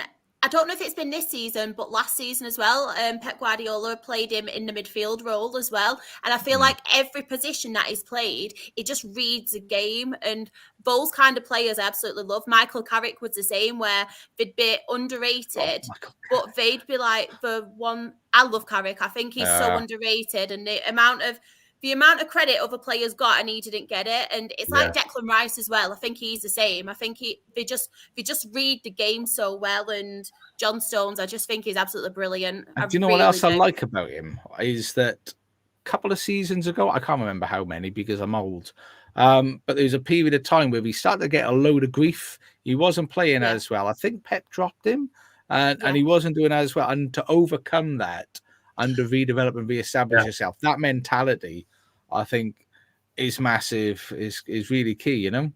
I think there was a rumor about 18 months ago he was going to get sold. Because there was this thing, it's not worked for him, but you just gotta, it just goes to show as well as how good of a coach Pep is, you know, the amount of players that he's improved there. And great thing is the amount of them that are English as well. You know, we've mentioned obviously Ford and how well he's doing, and Stones as well. And you imagine being a young English player and being at City under him, it's amazing. I mean, I feel Foden isn't a key player for England. There's something very wrong there. It's mad, isn't it? It's crazy. I don't like praising Man City because not anything against Man City fans or anything like that, but because of the ownership model and the sports washing and all the human atrocities that they are funding and hiding behind the management of Man City. That's why I don't like them. But Phil Foden, what a player! He's just superb. It looks like he's sorted out his haircut a little bit. It doesn't look quite as savage at the moment, so I'm quite happy with that. But yeah, a fabulous game, absolutely superb. Rice and Bellingham, I tell you, Rice and Bellingham. And then like Saka out on the wing. You can have Harry Kane there. You can have what's his face to come in, or Ollie Watkins, Jack Grealish out there doing bits. I feel a bit sorry for him this season with that reoccurring injury, bless him. And I don't know if any of you saw it when the game before, when the injury cropped up again, and he was so upset. Yeah, and it was Foden. It was Foden consoling him, wasn't it? I know. Yeah. He is the best player in the league at the minute, Foden. Like best 100%. English player as well. 100%. Yeah. I mean, and before we move on, Nick said the real issue at Man United is not the players, but the club and the culture. And it will be the next. Some have to stop acting like petulant children, though. And I feel like it's because they put on the pedestal so young. I really do. And it's like Mark Noble had the perfect interview. I watched it, and he was saying from the young age, and this is how obviously he was brought up being a player and coming through the academies at West Ham. He was cleaning the players' boots, and I think it was Tony Cottee, and he turned around and said, "No, they're not clean," even though they were like sparkling. He was like, "No," and then, like that attitude kind of thing, and that kind of drummed into Mark Noble. And I think we need more people like that. I think that the culture of United has created and seeped into the team to the point that there's so many. I mean, I'm looking at their squad. There's so many I'd bomb out. I don't know who I think that you could count the number you keep on one hand, really.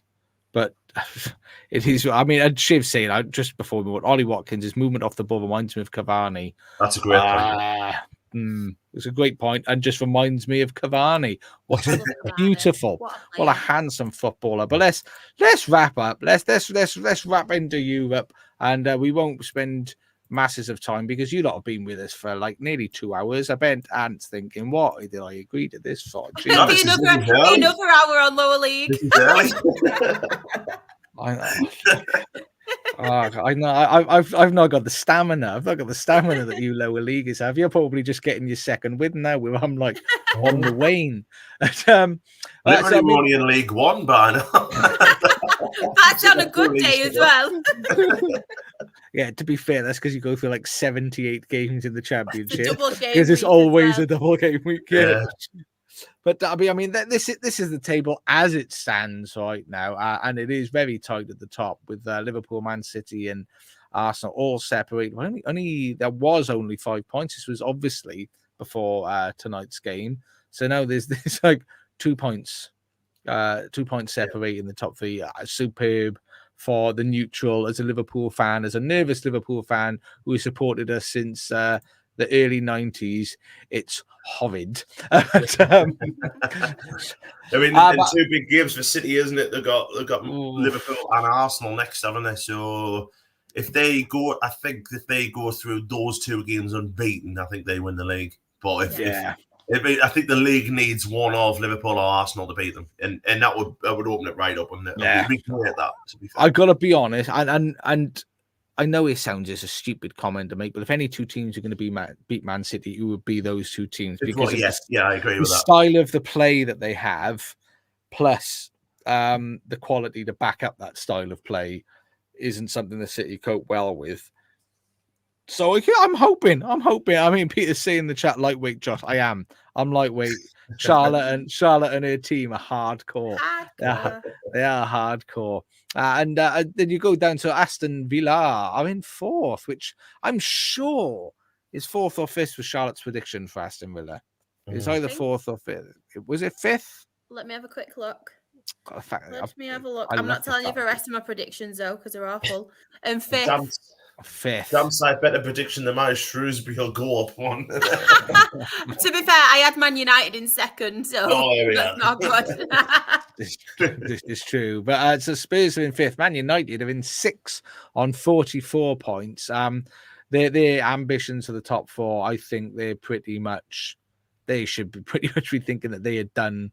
They're done by this stage. What are they? They're 9 points off 4th. I don't think really they could do it. And should say I don't think we catch Tottenham and Villa, to be honest. The loss to Fulham is far more costly than I mean, everyone would expect to lose to Man City. If the most people lose to Man City, so it was the Fulham game that was the kicker when you were on that momentum train, as it were.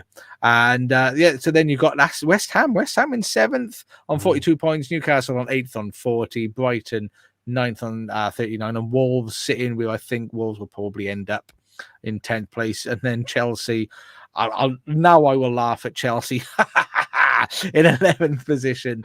You had a load of zeros under those numbers on their position. That does rectify how much they spent to finish in that position. So banging value for money there. And then you've got Fulham, Bournemouth, Crystal Palace, Brentford, really. And it's when you hit sort of Brentford on 26 points, which you start hitting that relegation battle. Brentford on 26, Everton on 25, Nottingham Forest on 24, and then 4 points down to Luton. Who have they got a game in hand? They must do. They must have a game in hand to play. So they're 4 points behind Nottingham Forest, with Burnley on 13, Sheffield United on 13. Next in the chat, Sheffield United are just 18 away from setting an all-time record for goals conceded in the 38-goal season. They have 72, and the record is Derby on 89. And how have they beaten Derby's points total? Who knows? I mean, it's that, minus 44 goal difference. Shocking. Shocking. That record's going to get broken, isn't it? There's 11 games left. That record's going to get broken. Yeah, and I think, but bear in mind as well, this doesn't account for, there is another set of points deductions coming, most likely for Everton and Nottingham Forest, which could then certainly help out Luton. Should say Sheffield not the worst team I've ever seen in the Premier League. Feel sorry for the fans. It must be hard. We do have one, Johnny in the chat. We do feel for you as well, sir. And that is the Premier League. I don't think Sam sent me a La Liga write-up. I haven't even checked. I've assumed not, because it's his birthday. So why would he? He should be celebrating himself. So we'll run through some of the results. There has been a little bit of controversy, which Charlotte did push on. As you can see, at the time of creating this, there was a game taking place. There was Barcelona versus Atletico Bilbao. I have no idea how that game actually ended. 0-0, not worth talking about. Boring. Move on. And we're with a Girona, your Girona, my Girona lost to Real Mallorca. 1-0, which is disappointing. And as Cap Alid is saying, there we are. That's a massive point for Valencia. I think, was it Valencia? Is that the Valencia Real Madrid, which, depending how you look at it, Valencia were 2-0 up. And then, if you remember, I think it was this time last season where Vinicius Jr. was racially abused by the Valencia fans. He came back and scored 2 goals to bring it up to 2-2. And then there was controversy at the end with Bellingham being sent off when the referee, there was a corner. It was an extra time. There was a corner. And then just as Real Madrid, the ball hadn't been cleared, Real Madrid was still on the attack. They went to swing the ball in. The ref decided, no, I'm not going to let this play continue. Real Madrid might score. Bellingham did score and was sent off. Straight red, sent off for protesting. Now, bear in mind, there was a lot of players protesting for Real Madrid. In fact, I think you could argue the whole squad. Only Bellingham. Bellingham was the only one that got sent off. Didn't feel right for me. I don't think it was right that. Do you know what? I'm just reading the chat. You're Nixon, the referee in the Valencia Real Madrid game has been stood down indefinitely. He's on VAR.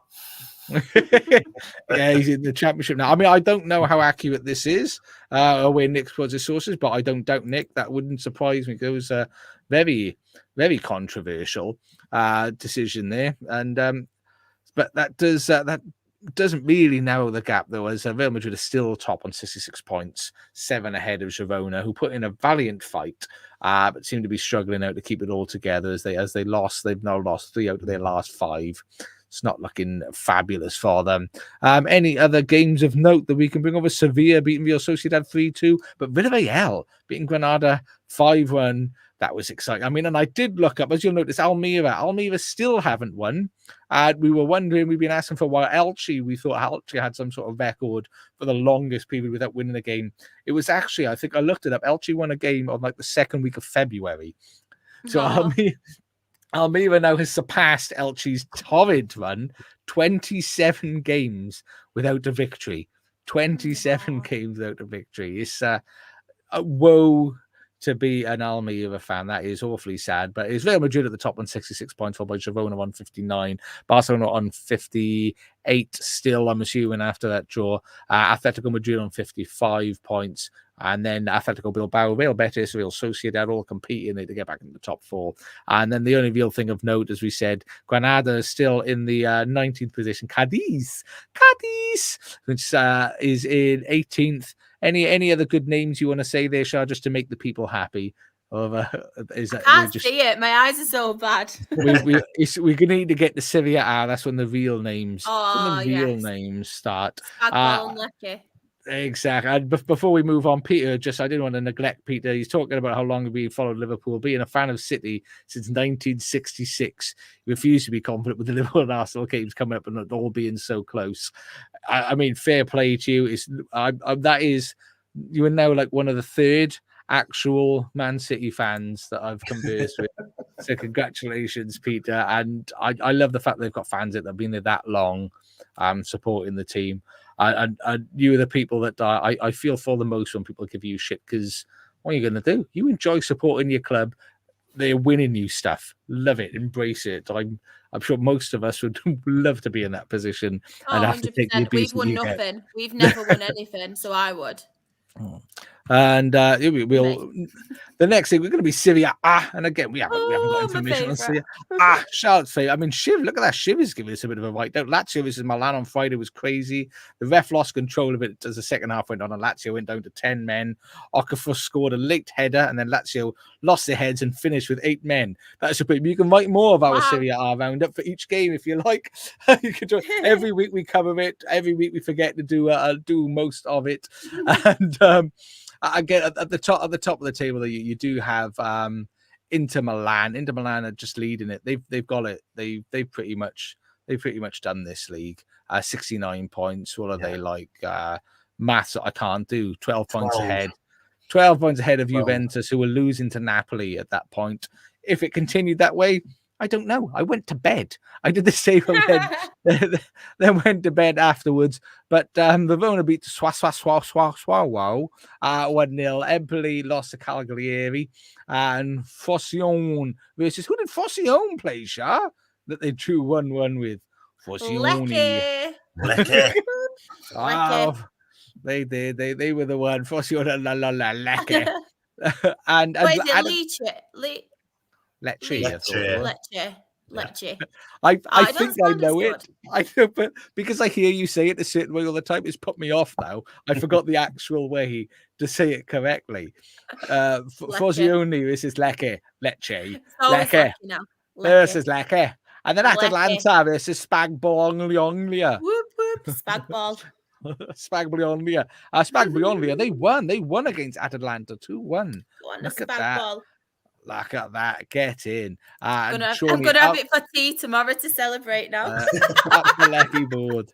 And apparently in Torino versus Fiorentina was a bit crazy too. It's a Torino coach, as well as Ricky for Torino, got sent off. Beautiful. And Torino, that was a 0-0 game. It was lovely to see an exciting 0-0 in Serie A. Other than that, and Roma won 4-1 against Monza. Check out Roma doing bits now where Jose is gone, and they're up to 5th, which they've been kicking about that position all season. But Juventus are really the only challengers to Inter Milan, but they're just too far away. But Milan are then in 3rd. Spagbologna, Spagbologna are in 4th position. They're on 51 points. Roma are 5th on 47, ahead of Atalanta and ahead of Napoli. Last season's winners, Napoli, on 43 points, massively behind the curve, which is terribly disappointing to see. Any other things of note right at the bottom, the teams that we cannot say, Salernitana, where is Sam or Lucas when you need them? Salvitini, Salernitana. Yeah, those guys at bottom. Sassuolo in 19th, Cagliari in 18th, and the Magical City to go on holiday to Verona at 17th on 23 points. And Peterson, supporters of Lecce called Lecturers. I love it. I'm one of them. Charlotte is lecturous. Could be assets as well, couldn't there? Yeah. And Shiv is saying those who follow him here, I'm not sure, on Twitter, I will know how much in awe they are with Inzaghi's Inter. All I'll say is that the best team in the world. Were they playing in the Champions League? They've got, I'm sure Inter have got a fairly nice path in the Champions League. I think. No, I wanted to say, have they got a Dutch team? Atletico Madrid, I think. The 13th of March. They're 1-0 ahead. Side, they are a great side. I'm gonna have to catch up with it. Lucas swears by it at the moment. And just as a side on the MLS, Charlotte drew 1-1 away to Vancouver. Oh, well done, Shah. Solid work. So Dean Smith has 4 points from 2 games. And the next game for Charlotte FC is away to Toronto. You're doing some traveling there, Shah. Vancouver to Toronto. Oh, my. As well as doing these podcasts. I tell you what, the busy woman never stops. She never stops. That takes us over to the Bundesliga, of which I haven't followed lots of, but I've got the important things that really matter to everyone. And there is a bit of news in the Bundesliga we'll touch on in a moment. First of all, what I did want to touch on was, I don't know if anybody saw this, but I'm trying to see where the game is. Is it Darmstadt? Darmstadt, yeah. Darmstadt and Augsburg. Darmstadt going, I think it was something like 4-0 down in the first half, 2-0 down in the second half, and one of the ultras fans came out and gave the team a bollocking. And I'm not sure if you saw when the Leon ultras did the same thing at the start of the season. They were like in the stadium, like behind the barrier, but with a microphone. The Darmstadt guy was in front of the players, was on the pitch. Proper Phil Brown Hull kind of vibes, wasn't it? He went absolutely off it. Destroyed them. He went absolutely wild. But Darmstadt, I mean, they're at the bottom with 13 points. It will take some doing for them to try and come out of there. It'll take some doing. I tell you what, a lot of MLS chat in there. Apparently, there was a lot of snow in Real Salt Lake game. And they were facing LA. I'm not sure if that's LA Galaxy FC. Apparently, Toronto have just signed Matty Longstaff as well from Newcastle.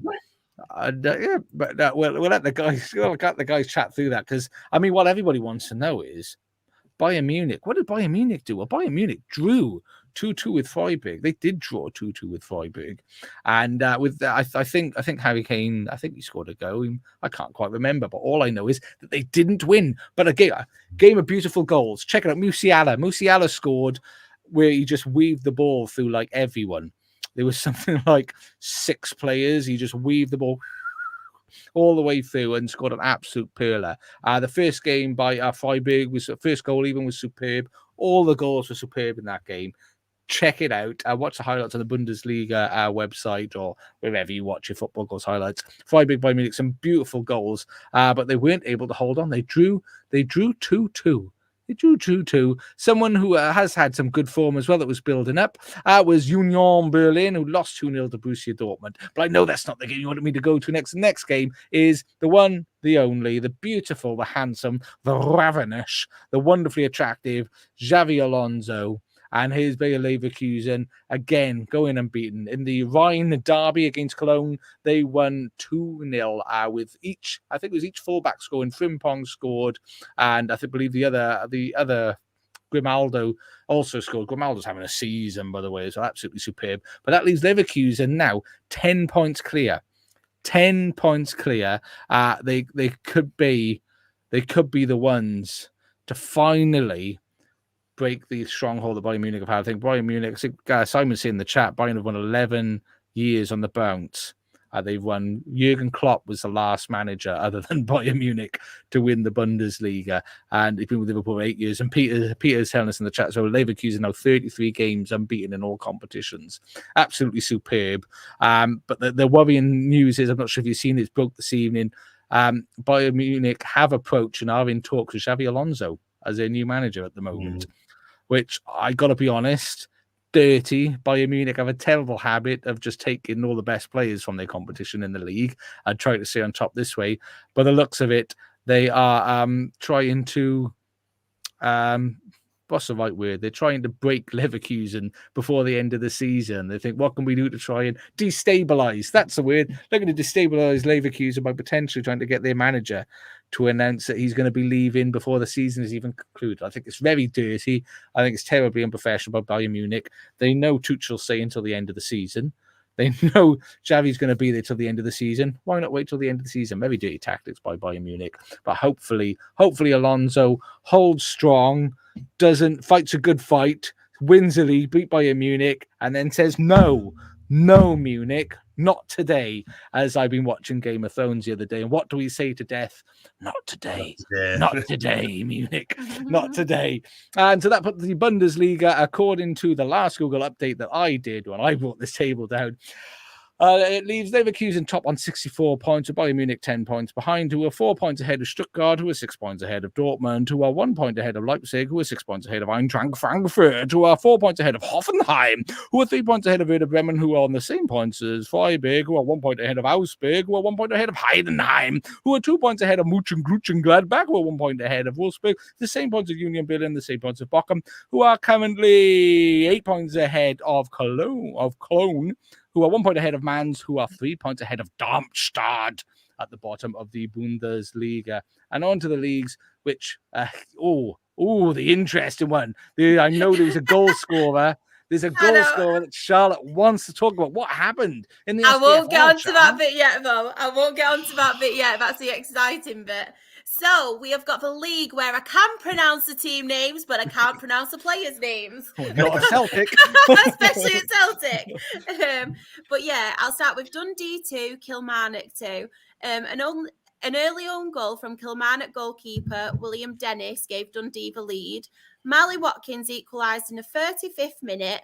The sides went in at half-time, both with a goal each. Then early into the second half, Kilmarnock defender, I love this guy's name, Lewis Mayo,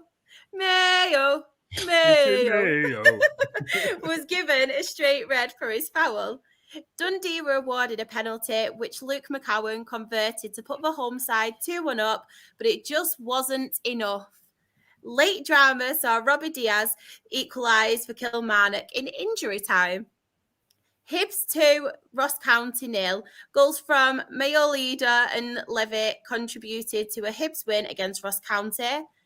Rangers 1, Motherwell 2. Yeah, shock, a big shock. Nobody wants to win that league, do they? I know.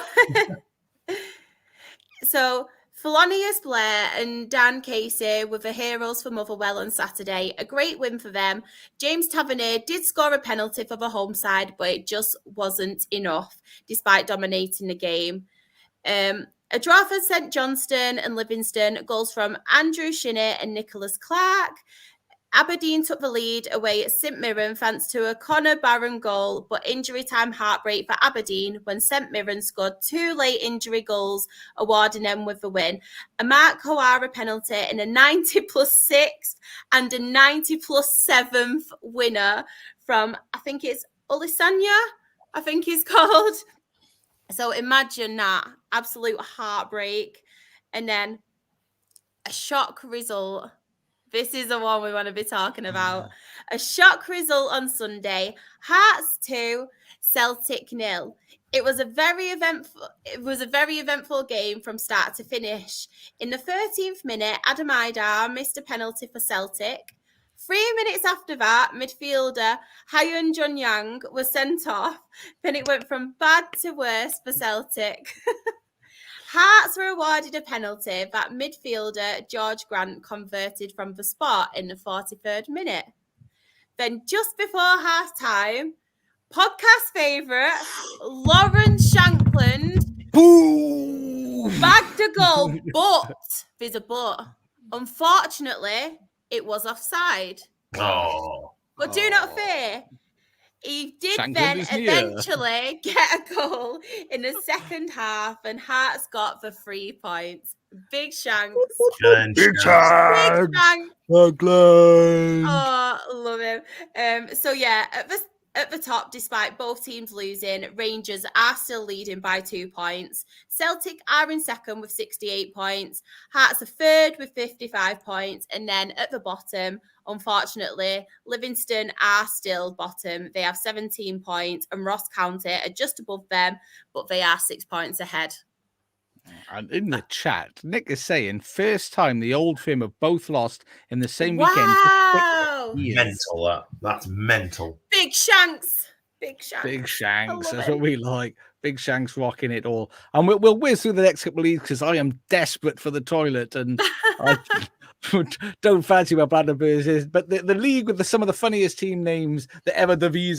PSV still unbeaten. They do not fancy losing. That is not, what do they say to death?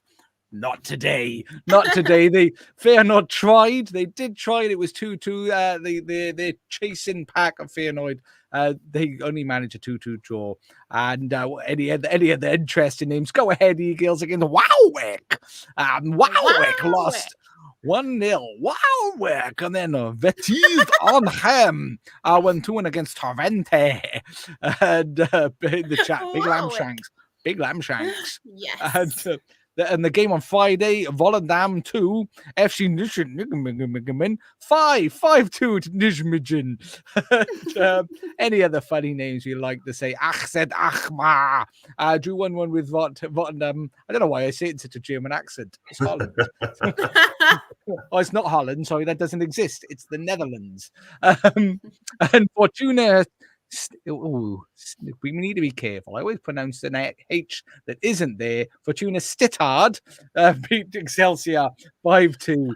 But yeah, PSV still, I know, there should be a H in there.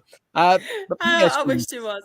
I know. Can you imagine with the league with teams with names like Zwolen, Utrecht, which looks like urinary tract, Excelsior, Shithard, Warwick, Achzed Akmar. I do this league then. I will happily do this league. It's magic, isn't it? But I mean, at the top, PSV they're never going to lose. PSV are not losing. A goal difference of plus 66, 79 goals scored in 24 games. wowzers. It puts a wowzers in your trousers with only 13 Wowick. conceded. Wowick! Wowick. That's what I think of that. That's going to have to be one of those things you say now. What do you think of that, Shah? Wowick! That has to be on merchandise. Hashtag merch, please. Wowick! Wow. There's not wowzers. Wowick! So yeah, PSV is still top, 10 points ahead of Feyenoord, who is 6 points ahead of Twente, who is 7 points ahead of AZ Alkmaar. Ajax are 4 points behind. They have come up quite a bit. And they won a game 2-0, and I saw people celebrating on Twitter the team that Jordan Henderson's mentality, because he ran after the ball. Well done, Big George. Running, that's what it's all about. And what else have we got? Go Ahead Eagles are 6, and the NEC, which I thought was in Birmingham, apparently it's in the Netherlands. They're in 7th place. And Heerenveen in 9th, Sparta Rotterdam at 10th, Fortuna Sittard in 11th, Almere in 12th, PXC Zwolle are in 13th. Hercules in 14th, Excelsior 15th, Wowek 16th, Vitesse and Rotterdam 17th and 18th. And Stu said all the daft team names in Holland, at least they have style. And I like Everton, Palace, Luton, exactly that. Leave Luton alone. Lecky, two-shirt merch, exactly. And apparently Peter saying Holland does exist. It's a region northwest of the Netherlands. Oh, there you go. Look at that. Geographically, do you know, my son would tell me that. My son gives me grief all the time because I don't know the difference between Holland and the Netherlands. Pexwall sounds like a really old computer from the 1980s, doesn't it? What'd you get for Christmas? I had a Pexwall. And then what else have we got here? Ligue 1. As you notice, I've taken PSG off the top because they just spoiled the league, although they did draw with Monaco, which is lovely to see. But they're just too far ahead. And they're too good. So nothing really of note. Clermont-Foot are still at the bottom. Marseille did batter them 5-1, which is very, very exciting to see. And if you imagine if PSG weren't there, how exciting would this league be? Brest top at 46 points, then Monaco 42, Lyon on 41. Nice. On 40 points, Lens on 39. Look how competitive that would be. But PSG just spoiled it for everyone. It killed our interest in Ligue 1. Sad times. And talking of sad times, we're at the end of the pod. But the good thing is, at least I shall be able to urinate comfortably. That's very exciting. But for everybody who's in the chat, I'll be there for that long. But a massive thank you to everybody in the chat. So many great people and first-time chatters we've seen. Peter, thank you. Shawnee for coming in. Shiv, thank you for joining us. Lucy, Shawnee, Nick, Alid, Mr. Luke. Who am I missing, Shah? There's people I'm missing. Simon, Spenny fan, Chris, Shawnee, all of you. Heather, you're just lovely. Thank you all so much. You all make it for us. And everybody's going to want to know. I need more Charlotte. Charlotte, how can they follow you, Shah? How can they do it? Where are you? I am most active on Twitter, Instagram, and TikTok. I am SharXRAFC. My Her Game 2 stuff is Rochdale HGT. And of course, you can catch me on Thursday on Absolutely Lower League as well. Oh, stupendous. And Anthony, where are you? Where can people get more Anthony? Well, hiding behind a rock lately, cowering over how bad Sunderland have been. But a really good Sunderland team, Sunderland women. I am on Howie Pod, which is now the only podcast dedicated to Sunderland women. So go and give us a follow if you want to listen to the best team in the women's championship at the moment. If you want to follow me, I'm at ant_Watson on Twitter or X or whatever it's called these days, and everything else I don't bother with. So there we go. And if you do want more of me, then first of all, I do question your sanity. But hopefully, I'm much more rational than the Twitter character count will allow me to be. Apathy, laziness, and Twitter count is why I think I end up upsetting people. But if you don't want to follow me at absolutely Josh _ on Twitter, is the only place I do anything because I'm far too lazy to be anywhere else. But the big thing is, please, we do ask, please follow the podcast. If you've been watching on YouTube, if you've been watching live, thank you very much for watching us and for interacting in the chat. It's excellent to have such fabulous interaction on YouTube, Twitch, and Twitter. It's really great. Really do appreciate it. But please follow. 5 stars, but especially on YouTube, please hit the subscribe button, because every time you hit that subscribe button, an angel gets its wings, and it's a beautiful, beautiful thing to see. So please do subscribe. But you can follow us on Twitter at Absolute Ball Pod, YouTube at Absolute Football Podcast, the same thing on Twitch, and on the tick, boom, we're sandwiched very hard. We are at Absolute Football Pod, and on Instagram and Threads, which was once a threatening thing, is Absolute Football Podcast _, and on Facebook, the Absolute Football Podcast. But of course, it is absolutely Premier League on Mondays. On Wednesdays, it is the absolutely WSL and Women's Championship. I'm hosting. I'm going to do some great research this week, so I can have at least a little bit of an idea. But fortunately, the rest of the team are absolutely fantastic. If you could see our Twitter chat, it is bouncing every single day. The passion that the rest of the team have for the league is absolutely fantastic, and it just makes it really, really easy for me to guide them through their conversation. So please join it there. And of course, Thursdays, the Rowdy Rabble, the award-winning absolutely lower league, Charlotte, Anthony, Claire, Uncle Nick. Can I just add as well, we actually have Rebecca from the WSL show. She's coming on Absolutely Lower League, and she follows Accrington Stanley, so she'll be talking about all the saga with the chairman, with John Coleman and Jimmy Bell being sacked as well. So it's definitely going to be one to listen to. So please come and support us. Okay, so please do follow the podcast. Give us lots of love, but you can check us out live. Come again, be part of the chat, be part of the conversation. For all of our audio listeners, thank you very much. And I'm not going to leave Shiv out. Shiv is United Shiv. I'm going to follow Shiv on Twitter. He's so lovely. One of my followers. Really nice. So check him out. But again, please follow, subscribe, like, comment, check us out, show love. Be a love spreader, not a hate maker. Thank you very much for joining us, everybody. Have a wonderful, lovely, stupendous, tip-top evening. TTFN and ta-ta for